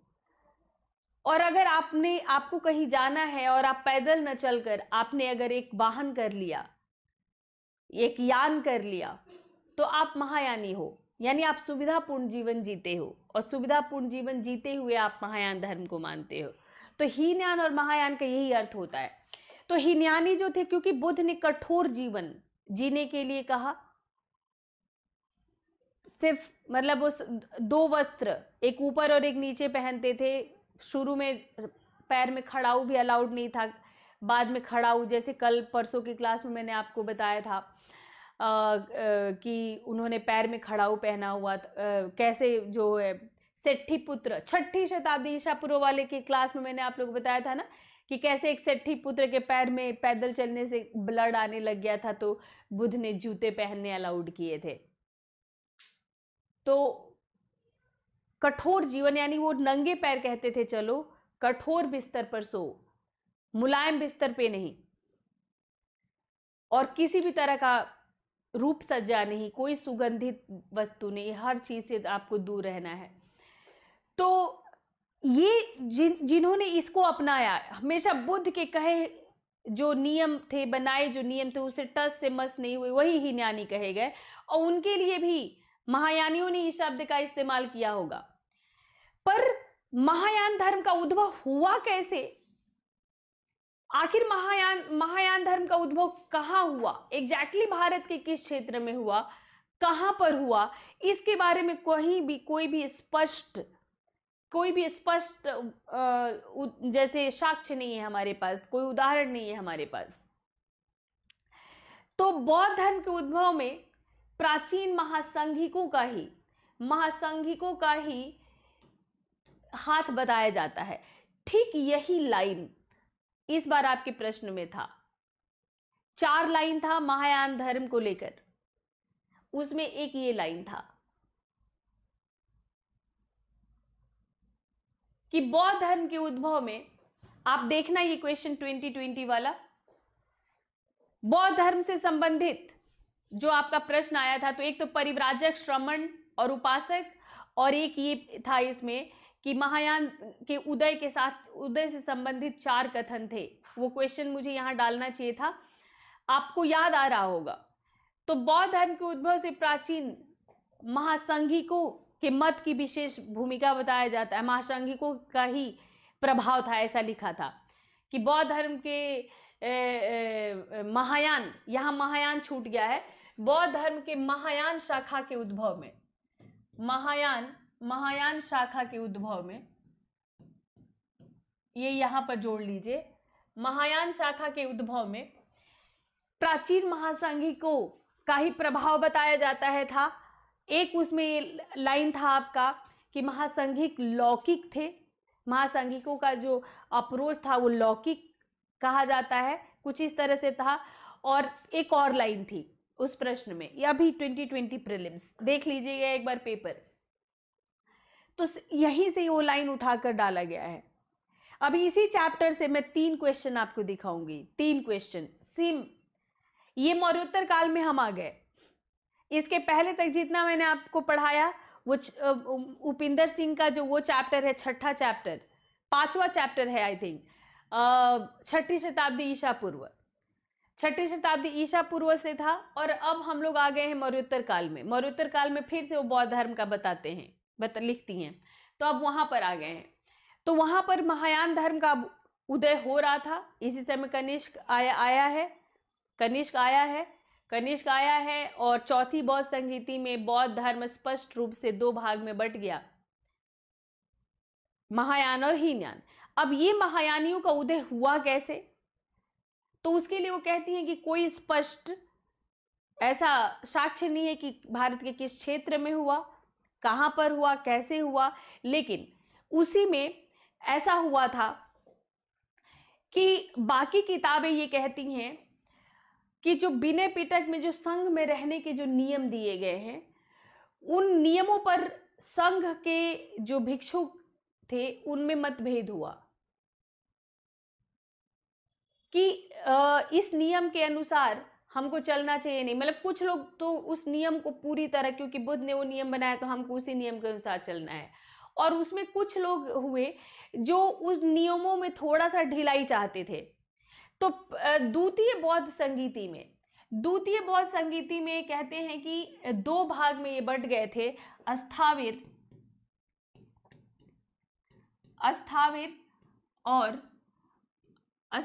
और महासंघिक। ऐसा सारी किताबें कहती हैं, अस्थाविर और महासंघिक। तो जो महासंघिक थे वो सिर्फ मुक्ति की बात भी करते थे। मुक्ति के साथ साथ वो थोड़ा कुछ सांसारिक बातों को भी लेकर चलते थे। तो ये एक है अवधारणा पूरी तरह। पर ये कहती हैं उपिंदर सिंह कहती हैं कि कुछ सैद्धांतिक और व्यवहारिक मतभेद के आधार पर संघ के लोग अलग रह रहे थे। ये बात विनय पिटक से भी सिद्ध नहीं होती है। ये बात विनय पिटक से सिद्ध नहीं होती है कि केवल सैद्धांतिक और व्यवहारिक मतभेद के चलते भिक्षुक अलग अलग रह रहे थे। वो कहती हैं कि दोनों एक ही संघ में रह रहे थे तब तक, महायानी भी और हीनयानी भी दोनों एक ही संघ में रहते थे, यानी अस्थाविर, इसी से हीनयान निकला और महासांघिक से ही महायान निकला। तो ये कहती हैं कि कुछ मतभेद थे लेकिन ये सब साथ में रहते थे। और ये जो तर्क है ये इससे भी, जो फाहियान आया था और जो वेनसांग आया था फाहियान चौथी पांचवी में आया, वेनसांग 7वीं शताब्दी में आया। तो इन्होंने अपनी यात्रा वृतांत में उन्होंने भी ये बात कही है कि ये लोग एक ही उसमें रहते थे, एक ही संघ में रहते थे। कुछ व्यवहारिक और सैद्धांतिक मतभेद थे लेकिन ये रहते एक ही संघ में थे, एक ही संघ में रहते थे, अलग अलग नहीं रहते थे। पर जो महायान शाखा जो है उसके उद्भव में महासंघिकों से ही हुआ। ये भी कहीं लिखा हुआ नहीं है कि महासंघिक महायानी बन गए, लेकिन महासंघिकों का प्रभाव रहा महायान धर्म पर, महायान शाखा पर महासंघिकों का प्रभाव रहा। तो महायान और गैर महायान भिक्षु, जैसा कि मैंने बताया कि एक साथ रहते, तो उनमें अंतर यही था कि जहां एक और महायान बोधिसत्व की प्रतिमाओं की उपासना करते थे, गैर महायानी ऐसा नहीं करते थे। तो मुख्य ये रहते एक ही संघ में थे। विनय पिटक में भी अलग संघ का कोई चर्चा नहीं है, फाहियान और वेनसांग में नहीं कहता है। इसका मतलब कि रहते एक ही संघ में थे, लेकिन मुख्य अंतर क्या था कि जो महायानी थे वो बोधिसत्वों की पूजा करते थे, प्रतिमा पूजा करने लग गए थे, मूर्ति पूजा करने लग गए थे। हीनयानी ऐसा नहीं करते थे। तो ये प्रतिमा पूजन का ये जो अवधारणा है, ठीक है। तो यहाँ पर इनमें ये आ गया था, उसके आधार पर अब ये अलग रह रहे थे। और जो बोधिसत्व की पूजा है, बोधिसत्व की पूजा को लोग कहते हैं कि ये शुद्ध रूप से मौलिक बौद्ध परंपरा से ही प्रेरित है। जो बोधिसत्व की पूजा है, मूर्ति पूजा की बात तो थोड़ा सा अलग हो गया, लेकिन कई सारे चीनी ग्रंथ और कई सूत्रों से ऐसा पता चलता है कि बोधिसत्व की जो अवधारणा है, ये महायान धर्म का जो हम लोग अभी तक पढ़ते आए हैं ना, आपने आर्य शर्मा में पढ़ा है कि बोधिसत्व की अवधारणा महायान धर्म की विशेषता। पर ये लोग, अब एक नया जो रिसर्च है वो ये कहता है, उपिंदर सिंह ये कहते हैं कि बोधिसत्व की अवधारणा मौलिक बौद्ध धर्म में था, यानी जो हीनयानी कह सकते हैं। हीनयानी वही है ना जो मौलिक बौद्ध धर्म को मानते हैं। तो जो बुद्ध जो धर्म बना कर गए उसमें भी कहते हैं कि था। ललित विस्तार में पाली बौद्ध स्रोतों पाली बौद्ध स्रोतों को ही मूल रूप से लिया गया है ललित विस्तार में, और महायान ग्रंथों में संस्कृत भाषा का प्रयोग अधिक लोकप्रिय हुआ।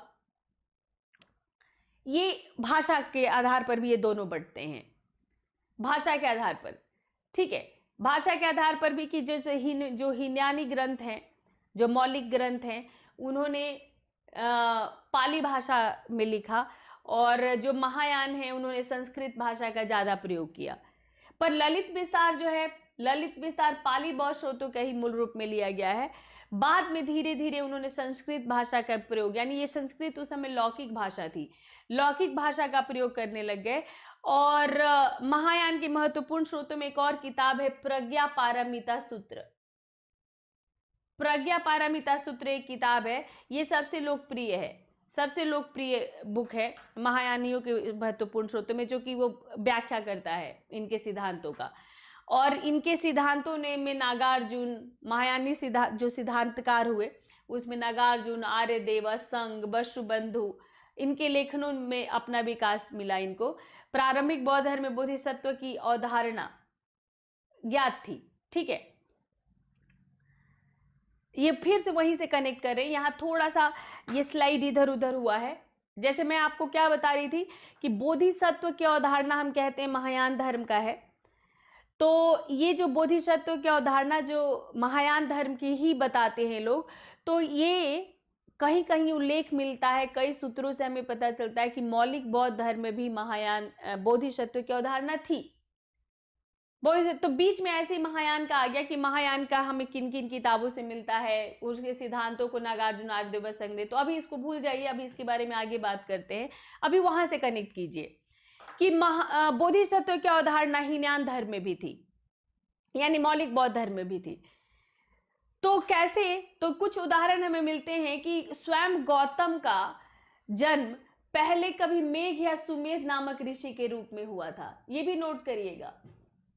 स्वयं गौतम का जन्म मेघ या सुमेध नामक एक ऋषि के रूप में हो चुका था। जातक कथा में इनके पूर्व जन्म की कहानियां हैं ना, तो ऐसा माना जाता है कि ये मेघ या सुमेध नामक ऋषि के रूप में इन्होंने जन्म लिया था, और फिर इन्होंने बुद्धत्व की प्राप्ति के लिए फिर इन्होंने दीपांकर नाम के एक बुद्ध के अधीन कोशिश की। यानी ये सीधा बुद्ध नहीं हो गए थे। गौतम बुद्ध अपने पिछले जन्म में मेध या सुमेध नामक एक ऋषि हुए थे, एक व्यक्ति हुए थे, और इन्होंने दीपांकर नाम के एक बोधिसत्व के अधीन रहकर इन्होंने बुद्धत्व प्राप्त करने के लिए प्रयास किए, जिसका उद्देश्य था महापरिनिर्वाण के पहले दूसरों के प्रति सहानुभूति पूर्वक मुक्ति का प्रयास। बोधिसत्व तो यही हुआ ना कि अपने निर्वाण की प्राप्ति का फल, अपने निर्वाण की जो उसने बुद्धत्व की प्राप्ति की है, उससे स्वयं की मुक्ति न लेकर पहले वो क्या करेगा कि जो उससे जुड़े हुए लोग हैं, जो उसके अनुयायी हैं, उनको निर्वाण की प्राप्ति कराएगा। तो ये ऐसा जो है बुद्ध ने भी किया था। बुद्ध ने बुद्धत्व की प्राप्ति किसी दीपांकर नामक बौद्ध के अधीन रह के किया था, जिसने कि अपने मतलब निर्वाण की प्राप्ति न करके इनको बुद्धत्व की प्राप्ति कराया था। तो प्रारंभिक बौद्ध परंपरा में, जिसका प्रतिनिधित्व पाली स्रोत करते हैं, हीनयानियों के सारे ग्रंथ पाली भाषा में हैं, बुद्ध को एक सामान्य व्यक्ति के रूप में देखा गया, जिन्होंने ज्ञान की प्राप्ति की, और ज्ञान की प्राप्ति के बाद अरहत स्थान की उनको प्राप्ति हुई। तो अब मैं आप लोग को बताती हूं अरहत और बोधिसत्व। अरहत अभी तक नहीं पूछा गया है, बहुत ध्यान से इसको नोट कर लीजिएगा, अरहत को बहुत ध्यान से।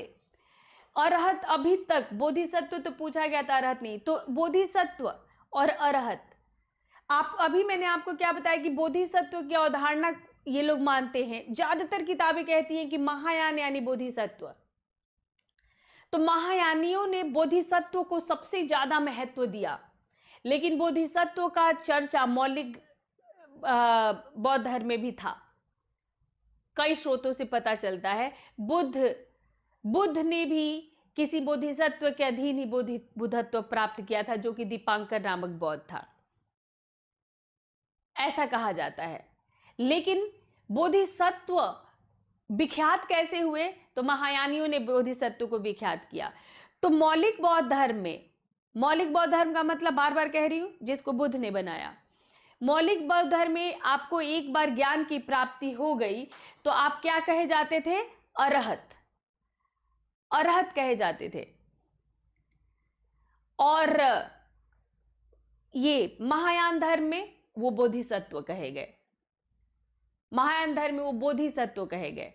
तो इस अरहत और बोधिसत्व, ये जो आप देख रहे हैं अरहत और बोधिसत्व, इसमें कुछ मूलभूत अंतर था, मूलभूत अंतर। तो मूलभूत अंतर क्या था? मूलभूत अंतर ये था कि जो अरहत होते थे, मौलिक बौद्ध धर्म, मौलिक बौद्ध धर्म यानी जो बुद्ध धर्म बना के गए, इसको आप हीनयान, समझने के लिए हीनयान लिख सकते हो। तो इसमें अरहत क्या था? बुद्धत्व की प्राप्ति, यानी ज्ञान की प्राप्ति।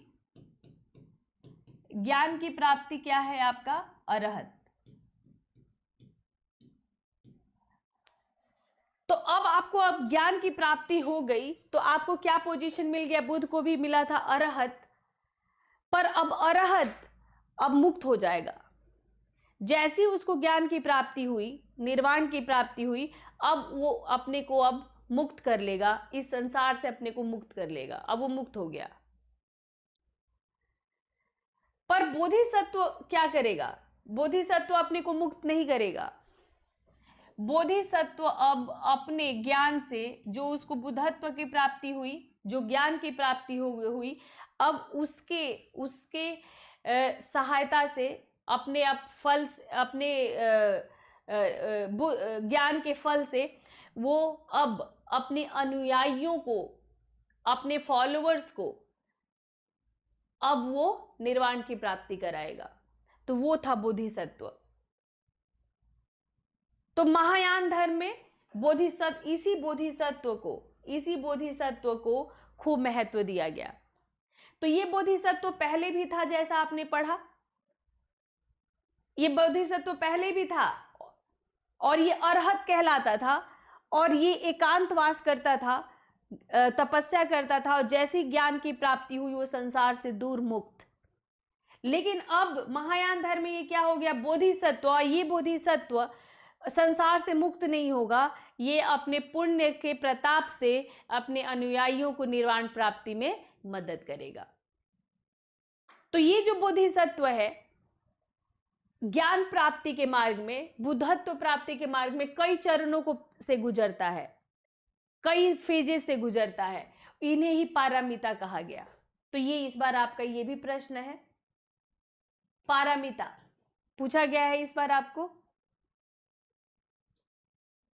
यही पूछा गया था ना कि निम्नलिखित में पारमिता, पारमिता किससे संबंधित है? तो देखो, मैंने आपको इसी चैप्टर से 3 क्वेश्चन दिखा दिया, 3 क्वेश्चन। पहला क्वेश्चन आपका वही परिव्राजक, श्रमण और उपासक। दूसरा क्वेश्चन आपका पूछा गया था कि महासंघिकों से ही प्रभावित रहा महायान का उदय, और तीसरा क्वेश्चन आपका पारमिता पूछा गया था, पारमिता। तो जो बोधिसत्व है वो अपने बुद्धत्व की प्राप्ति में के मार्ग में कई चरणों से गुजरता है, जिसको पारमिता कहा गया। तो शुरू में ये पारमिताएं कितनी थी? शुरू में ये पारमिताएं 6 थी, 6 पारमिताएं थी। बाद में इनका विस्तार 10 हो गया। तो बाद में 10, ठीक है, 10 हो गया, जिसको मैंने नितिन सिंघानिया आप लोग को पढ़ाया था, तो मैंने आपको बताया था 10 धरा, 10 धरा मैंने आपको बताया था। तो ये है आपका दान, शील, शांति, धैर्य, वीर्य, वीर्य को बौद्धिक बल कहते हैं, ध्यान, प्रज्ञा, उपाय कौशल, परिनिधान, परिनिधान को दृढ़ संकल्प कहते हैं, ठीक है, बल और ज्ञान, ये सभी क्या है? ये आपकी 10 पारमिताएं हैं। तो इस पारमिता, ये पारमिता का मतलब आप ये कह लीजिए योग्यता। योग्यता, यानी बुद्धत्व की प्राप्ति के लिए, बुद्धत्व की प्राप्ति के लिए आपको 10 धराओं से गुजरना पड़ेगा। धरा यानी जमीन, आपको 10 फेज से गुजरना पड़ेगा। और जब इनसे, इन सब के ऊपर जब आप आ जाते हो, ये सारे गुण मतलब आप में आ जाते हैं, तो ये आप क्या हो जाते हो, आप बुद्धत्व, आपने बुद्धत्व की प्राप्ति कर ली। तो यही से आपका, यही इसी को, इस योग्यता को, बुद्धत्व प्राप्ति के लिए जो गुण था, योग्यता था, उसको पारमिता कहा गया। तो महायान के सिद्धांतों में अरहत की जो अवस्था है, अरहत की अवस्था की प्राप्ति और बुद्ध के बीच में काफी फासला है। मतलब अरहत तो आपने जैसे ही ज्ञान की प्राप्ति हुई आप अरहत बन गए, लेकिन बुद्धत्व की प्राप्ति के लिए जो दूसरों को निर्वाण दिलाएगा, वो फिर वो 10 धाराओं से, पारमिताओं से कुछ गुजरेगा। मतलब तो इसमें जो फासला दिया गया कि एक तो इंद्रियाती बुद्ध है और बोधिसत्व, तो इंद्रियाती बुद्ध और बोधिसत्व की इनको जो है किया गया कि एक तो निर्वाण की प्राप्ति, एक तो निर्वाण की प्राप्ति के लिए है और दूसरा जो है संसार के बीच। तो मतलब जो बोधिसत्व है, अरहत ने क्या किया, अरहत ने निर्वाण की प्राप्ति कर लिया, अपने को मुक्त कर लिया। पर जो बोधिसत्व है, जो बोधिसत्व है वो निर्वाण और संसार के बीच खड़ा है, निर्वाण और संसार के बीच खड़ा है। यानी उसको निर्वाण, उसको बुद्धत्व तो मिल गया है लेकिन अभी निर्वाण की प्राप्ति नहीं करेगा, वो दूसरों को मदद करेगा। तो इस बोधिसत्वों में कई रूप, मैत्रेय, अवलोकितेश्वर, मंजूश्री, जैसे कई बुद्ध और बोधिसत्वों की संकल्पना की गई। ये कई, और ये सभी एक साथ, मतलब क्या होता था, ये उपासकों को, आम लोगों के मुक्ति के क्षेत्र में क्रियाशील थे। तो ये महायान धार्मिक सिद्धांतों को अगर हम लोग, आप यहाँ पे बिल्कुल क्लियर पिक्चर ले लीजिए कि अगर हम लोगों को महायान के धार्मिक सिद्धांत जो हैं, ये जो है वो 2 धार्मिक विचारधाराओं में सबसे मजबूती से विकसित हुए। महायान का ये, एक को कहते हैं माध्यमिक और एक को कहते हैं योगाचार। जो महायान का जो विकास हुआ, 2 विचारधाराएं चली साथ साथ महायान का। कई बोधिसत्व के कई रूप निकले, पिछले उसमें आपने पढ़ा, अभी उनके सारे मीनिंग्स बता दूंगी आपको। तो महायान धार्मिक सिद्धांत का खूब विकास हुआ, इसमें 2 मुख्य विचारधारा निकली, एक को कहते हैं माध्यमिक, दूसरे को कहते हैं योगाचार। तो इसको हमेशा याद रखिएगा कि माध्यमिक और योगाचार किससे निकला है, महायान से, महायान से निकला। माध्यमिक और योगाचार्य, माध्यमिक को ही शून्यवाद भी कहते हैं, माध्यमिक को ही शून्यवाद भी कहते हैं, शून्यवाद। तो इसके जनक रहे नागार्जुन, जैसा कि आप जानते हैं कि माध्यमिक के जनक नागार्जुन हैं। और योगाचार के हैं मैत्रेयनाथ, असंग, ये मैत्रेय हैं, मैत्रेयनाथ, असंग और वसुबंधु। दिखाई पड़ रहा है ना आप लोगों को, मैत्रेयनाथ, असंग और वसुबंधु, ये रहे योगाचार के। तो जो माध्यमिक था, यहां पर मैंने ये जगह दिया है कि हीनयान भी तुरंत समझा दूंगी, पर पहले माध्यमिक और योगाचार समझ लो। माध्यमिक और योगाचार महायान से निकला। तो जो माध्यमिक था, माध्यमिक जिसको हम शून्यवाद भी कहते हैं, वो नागार्जुन रहे। और इनका ये जो विश्लेषण रहा, जो इनका ये विश्लेषण है कि बुद्ध की शिक्षाओं का अंतिम सत्य ये है कि धर्म भी शून्य है, यहाँ पर सब कुछ शून्य है और धर्म भी शून्य है, इनका अपना कोई अस्तित्व नहीं है। आप लोगों बेड़ा वाली कहानी याद करो, तो वो बेड़े वाली कहानी में क्या था, बेड़े वाली कहानी में था कि धर्म एक बेड़े के समान कार्य करता है, आपको समुद्र के उस पार ले जाने के लिए, बाढ़ से बचाकर, आंधी तूफान से बचाकर शांति में ले जाने के लिए धर्म एक बेड़े का काम करता है। लेकिन उस पार जाने के बाद आप उस बेड़े को भी डुबा दो, तो सब कुछ खत्म कर दो। तो यही मतलब अंतिम सत्य यही है कि धर्म भी शून्य है, सब कुछ शून्य है, यहाँ पर कुछ भी नहीं है स्थायी, ठीक है। तो ये कहा नागार्जुन ने। तो माध्यमिक विचारकों में आर्यदेव, संस्थापक तो नागार्जुन रहे, इसके अलावा आर्यदेव, बुद्ध पालित, भाव विवेक, चंद्र कीर्ति, शांति देव, ये सब प्रमुख हुए। तो ये नेम भी याद रखिएगा माध्यमिक के, कि माध्यमिक में कौन कौन हुए, चंद्र कीर्ति, शांति देव। उसमें तो मैंने जैसे कि योगाचार्य में मैंने लिख दिया मैत्रेयनाथ, असंग, वसुबंधु। और माध्यमिक में कौन कौन रहे, आर्यदेव, बुद्ध पालित, भाव विवेक, चंद्र कीर्ति और शांति देव। और नागार्जुन इसके संस्थापक रहे। योगाचार विचारधारा की बात करते हैं तो इस विचारधारा में मतलब योगाचार इसको इसलिए कहा गया है कि योग को ही अंतिम लक्ष्य प्राप्ति का मुख्य मार्ग बताया गया। योगाचार जिसके संस्थापक मैत्रेयनाथ हैं और असंग वसुबंधु मुख्य रहे, तो इसमें कहा जाता है इसमें कि योग ही निर्वाण प्राप्ति का मुख्य साधन माना गया। अंतिम लक्ष्य प्राप्त करने के लिए जो जरिया होगा वो योग ही होगा, ये योगाचार में माना गया। बौद्ध धर्म पर भक्ति मार्ग का भी गहरा असर पड़ा, बौद्ध धर्म पर भक्ति मार्ग का भी। तो अब मैं आप लोगों को लेकर के आ गई हूं गुप्त काल में। अब मैं गुप्त काल में लेकर आ गई हूं।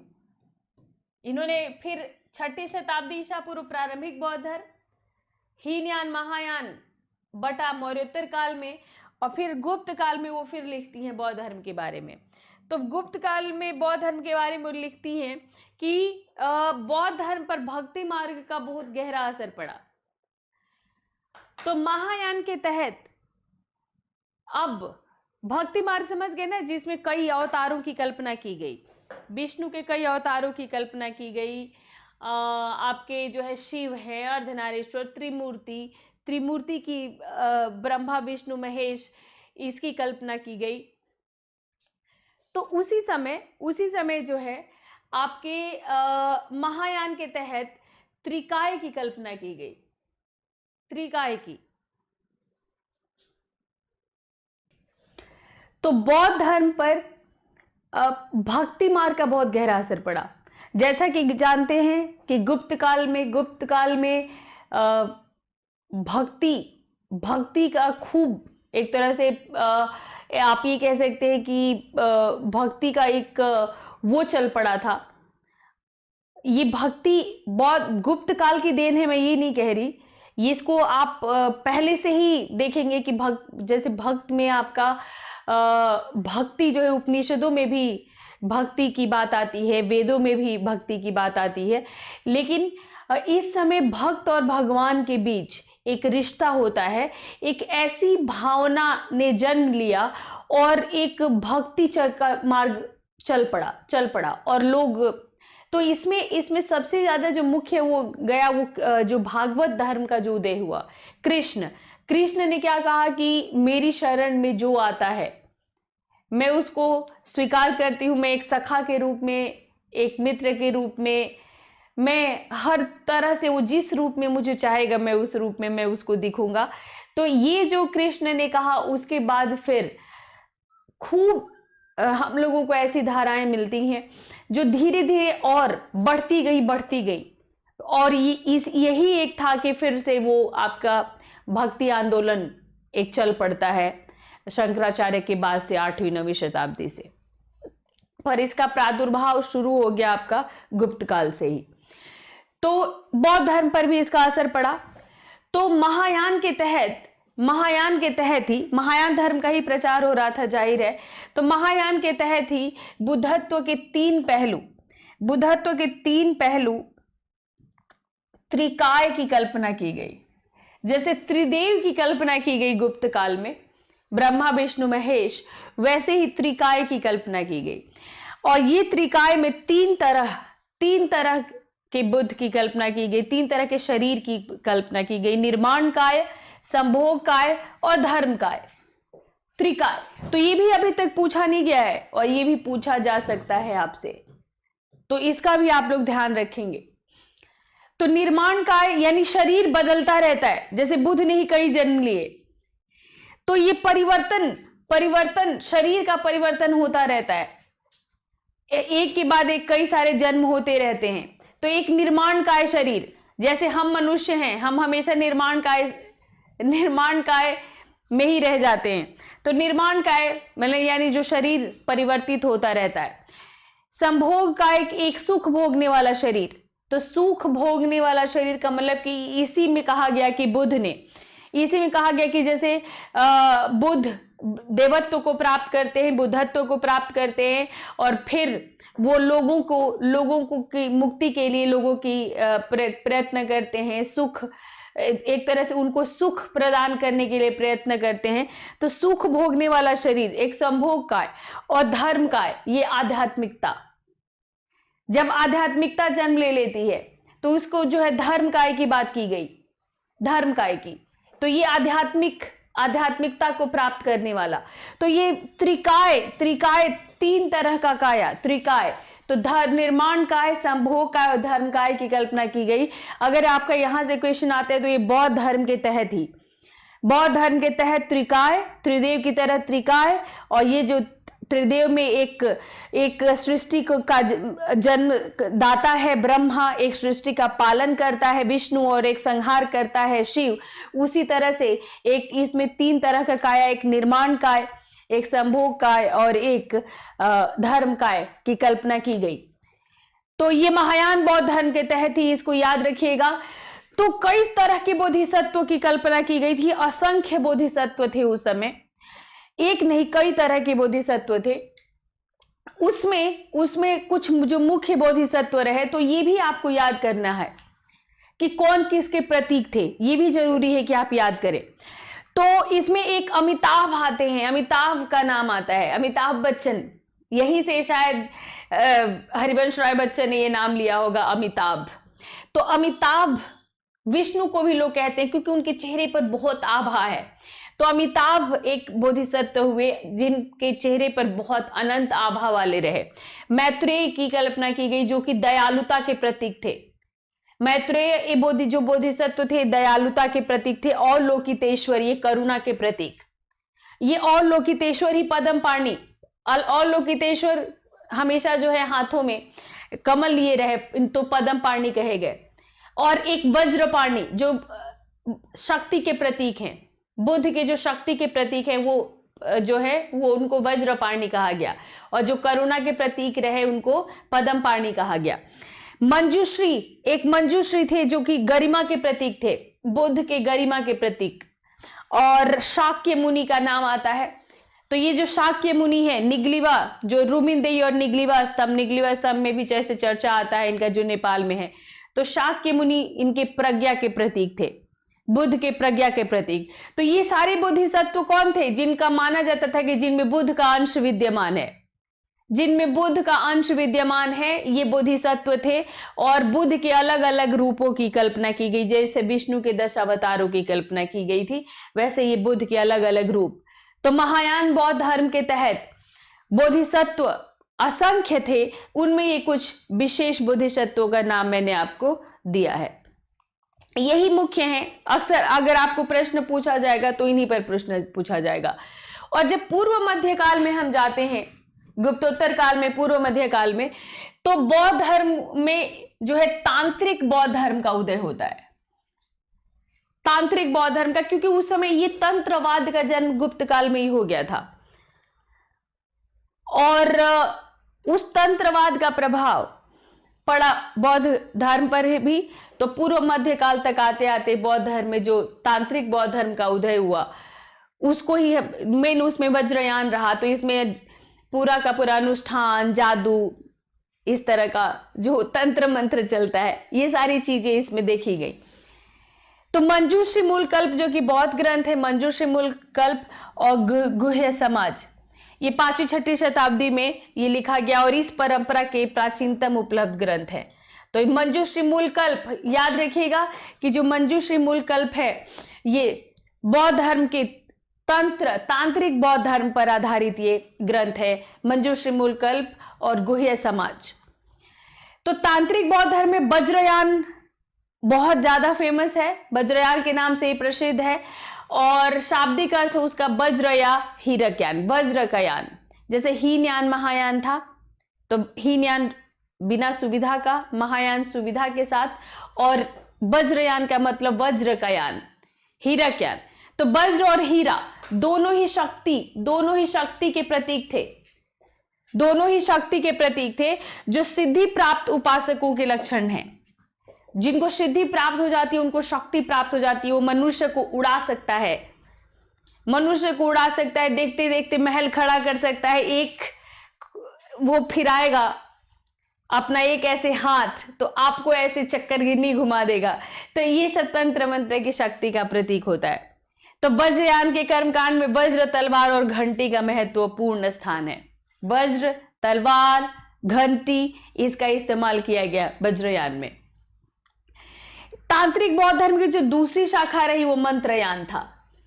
तो आप पहली बार सुन रहे होंगे, वज्रयान का नाम तो आपने सुना था, लेकिन एक मंत्रयान भी था, मंत्रयान भी।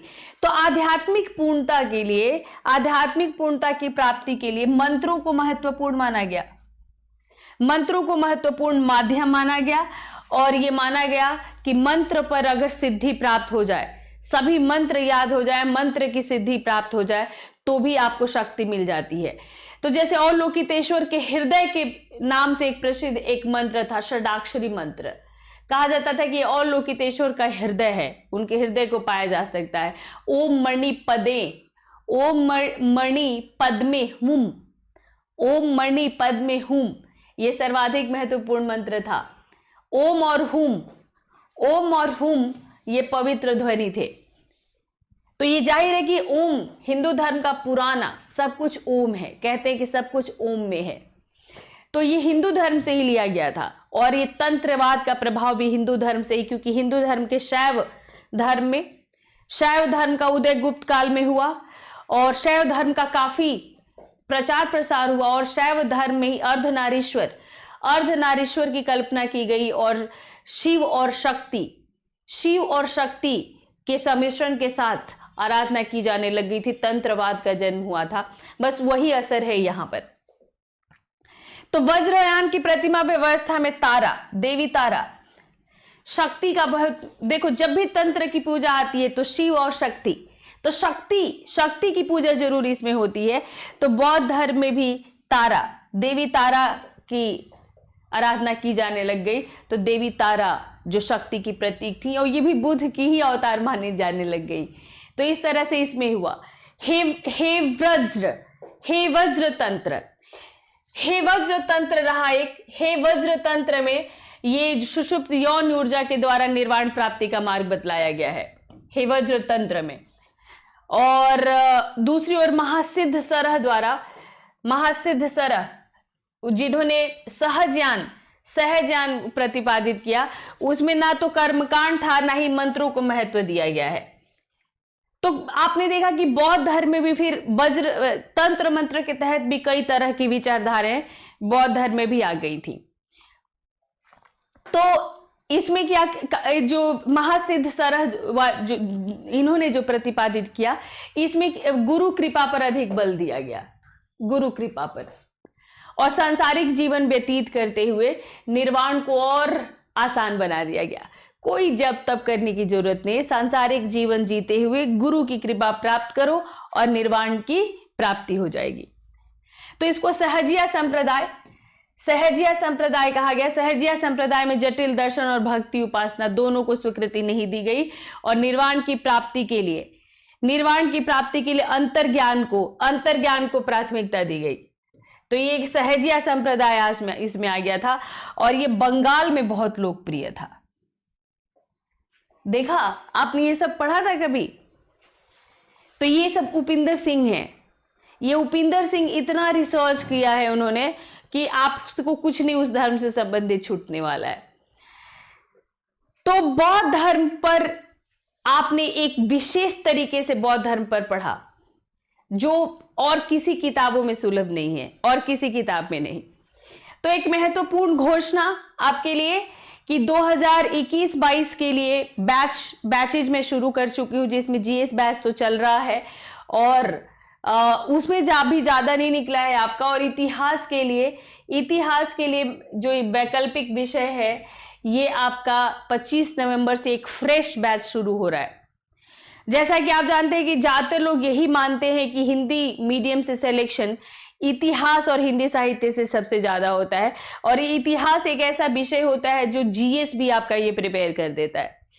तो आप 25 नवंबर से ये बैच शुरू हो रहा है, आप इसको ज्वाइन करिए। जीएस का बैच स्टार्ट हो चुका है और जो भी मैं पढ़ा रही हूं पढ़ाऊंगी एनसीईआरटी से शुरू करके, क्योंकि ये आपका बेस मजबूत करता है और यहां से क्वेश्चन तो आता ही है। एनसीईआरटी से शुरू करते हुए मुख्य परीक्षा को ध्यान में रखकर जो मानक किताबें हैं उनका आधार बनाकर चैप्टर वाइज पढ़ते हुए, नोट्स बनाते हुए, चैप्टर वाइज पढ़ते हुए, नोट्स बनाते हुए और आंसर राइटिंग साथ साथ, बहुत इससे फायदा हो रहा है स्टूडेंट्स को। मैं उनके आंसर चेक करती हूँ, ग्रुप बना हुआ है, उनके आंसर चेक करती हूँ और उनको फीडबैक देती हूँ और लाइव आंसर राइटिंग भी कराती हूँ। तो ये चैप्टर वाइज आंसर राइटिंग साथ में चल रहा है।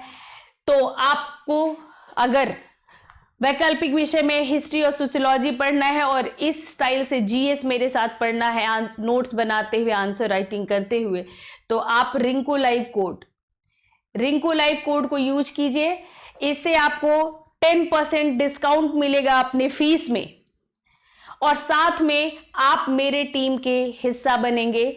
मेरे इस 2021-22 के अभियान के आप हिस्सा बनेंगे। तो आप मुझे यहां पर कांटेक्ट कर सकते हैं। ये मेरा टेलीग्राम लिंक है, रिंकू सिंह हिस्ट्री। अपने टेलीग्राम में बिना स्पेस का आप डालेंगे रिंकू सिंह हिस्ट्री तो आप ज्वाइन हो जाएंगे और मेरी क्लास का पीडीएफ भी आपको वहीं पर मिलेगा, वहीं पर मेरी क्लास का पीडीएफ भी मिलेगा। तो लेट्स क्रैक इट, ज्वाइन करो अन अकेडमी और इंश्योर करो 2021 में अपना एक सीट। तो thank you for watching this session. मिलते हैं फिर नेक्स्ट सेशन में। तब तक के लिए आप सब लोगों को all the best. Bye bye. Thank you.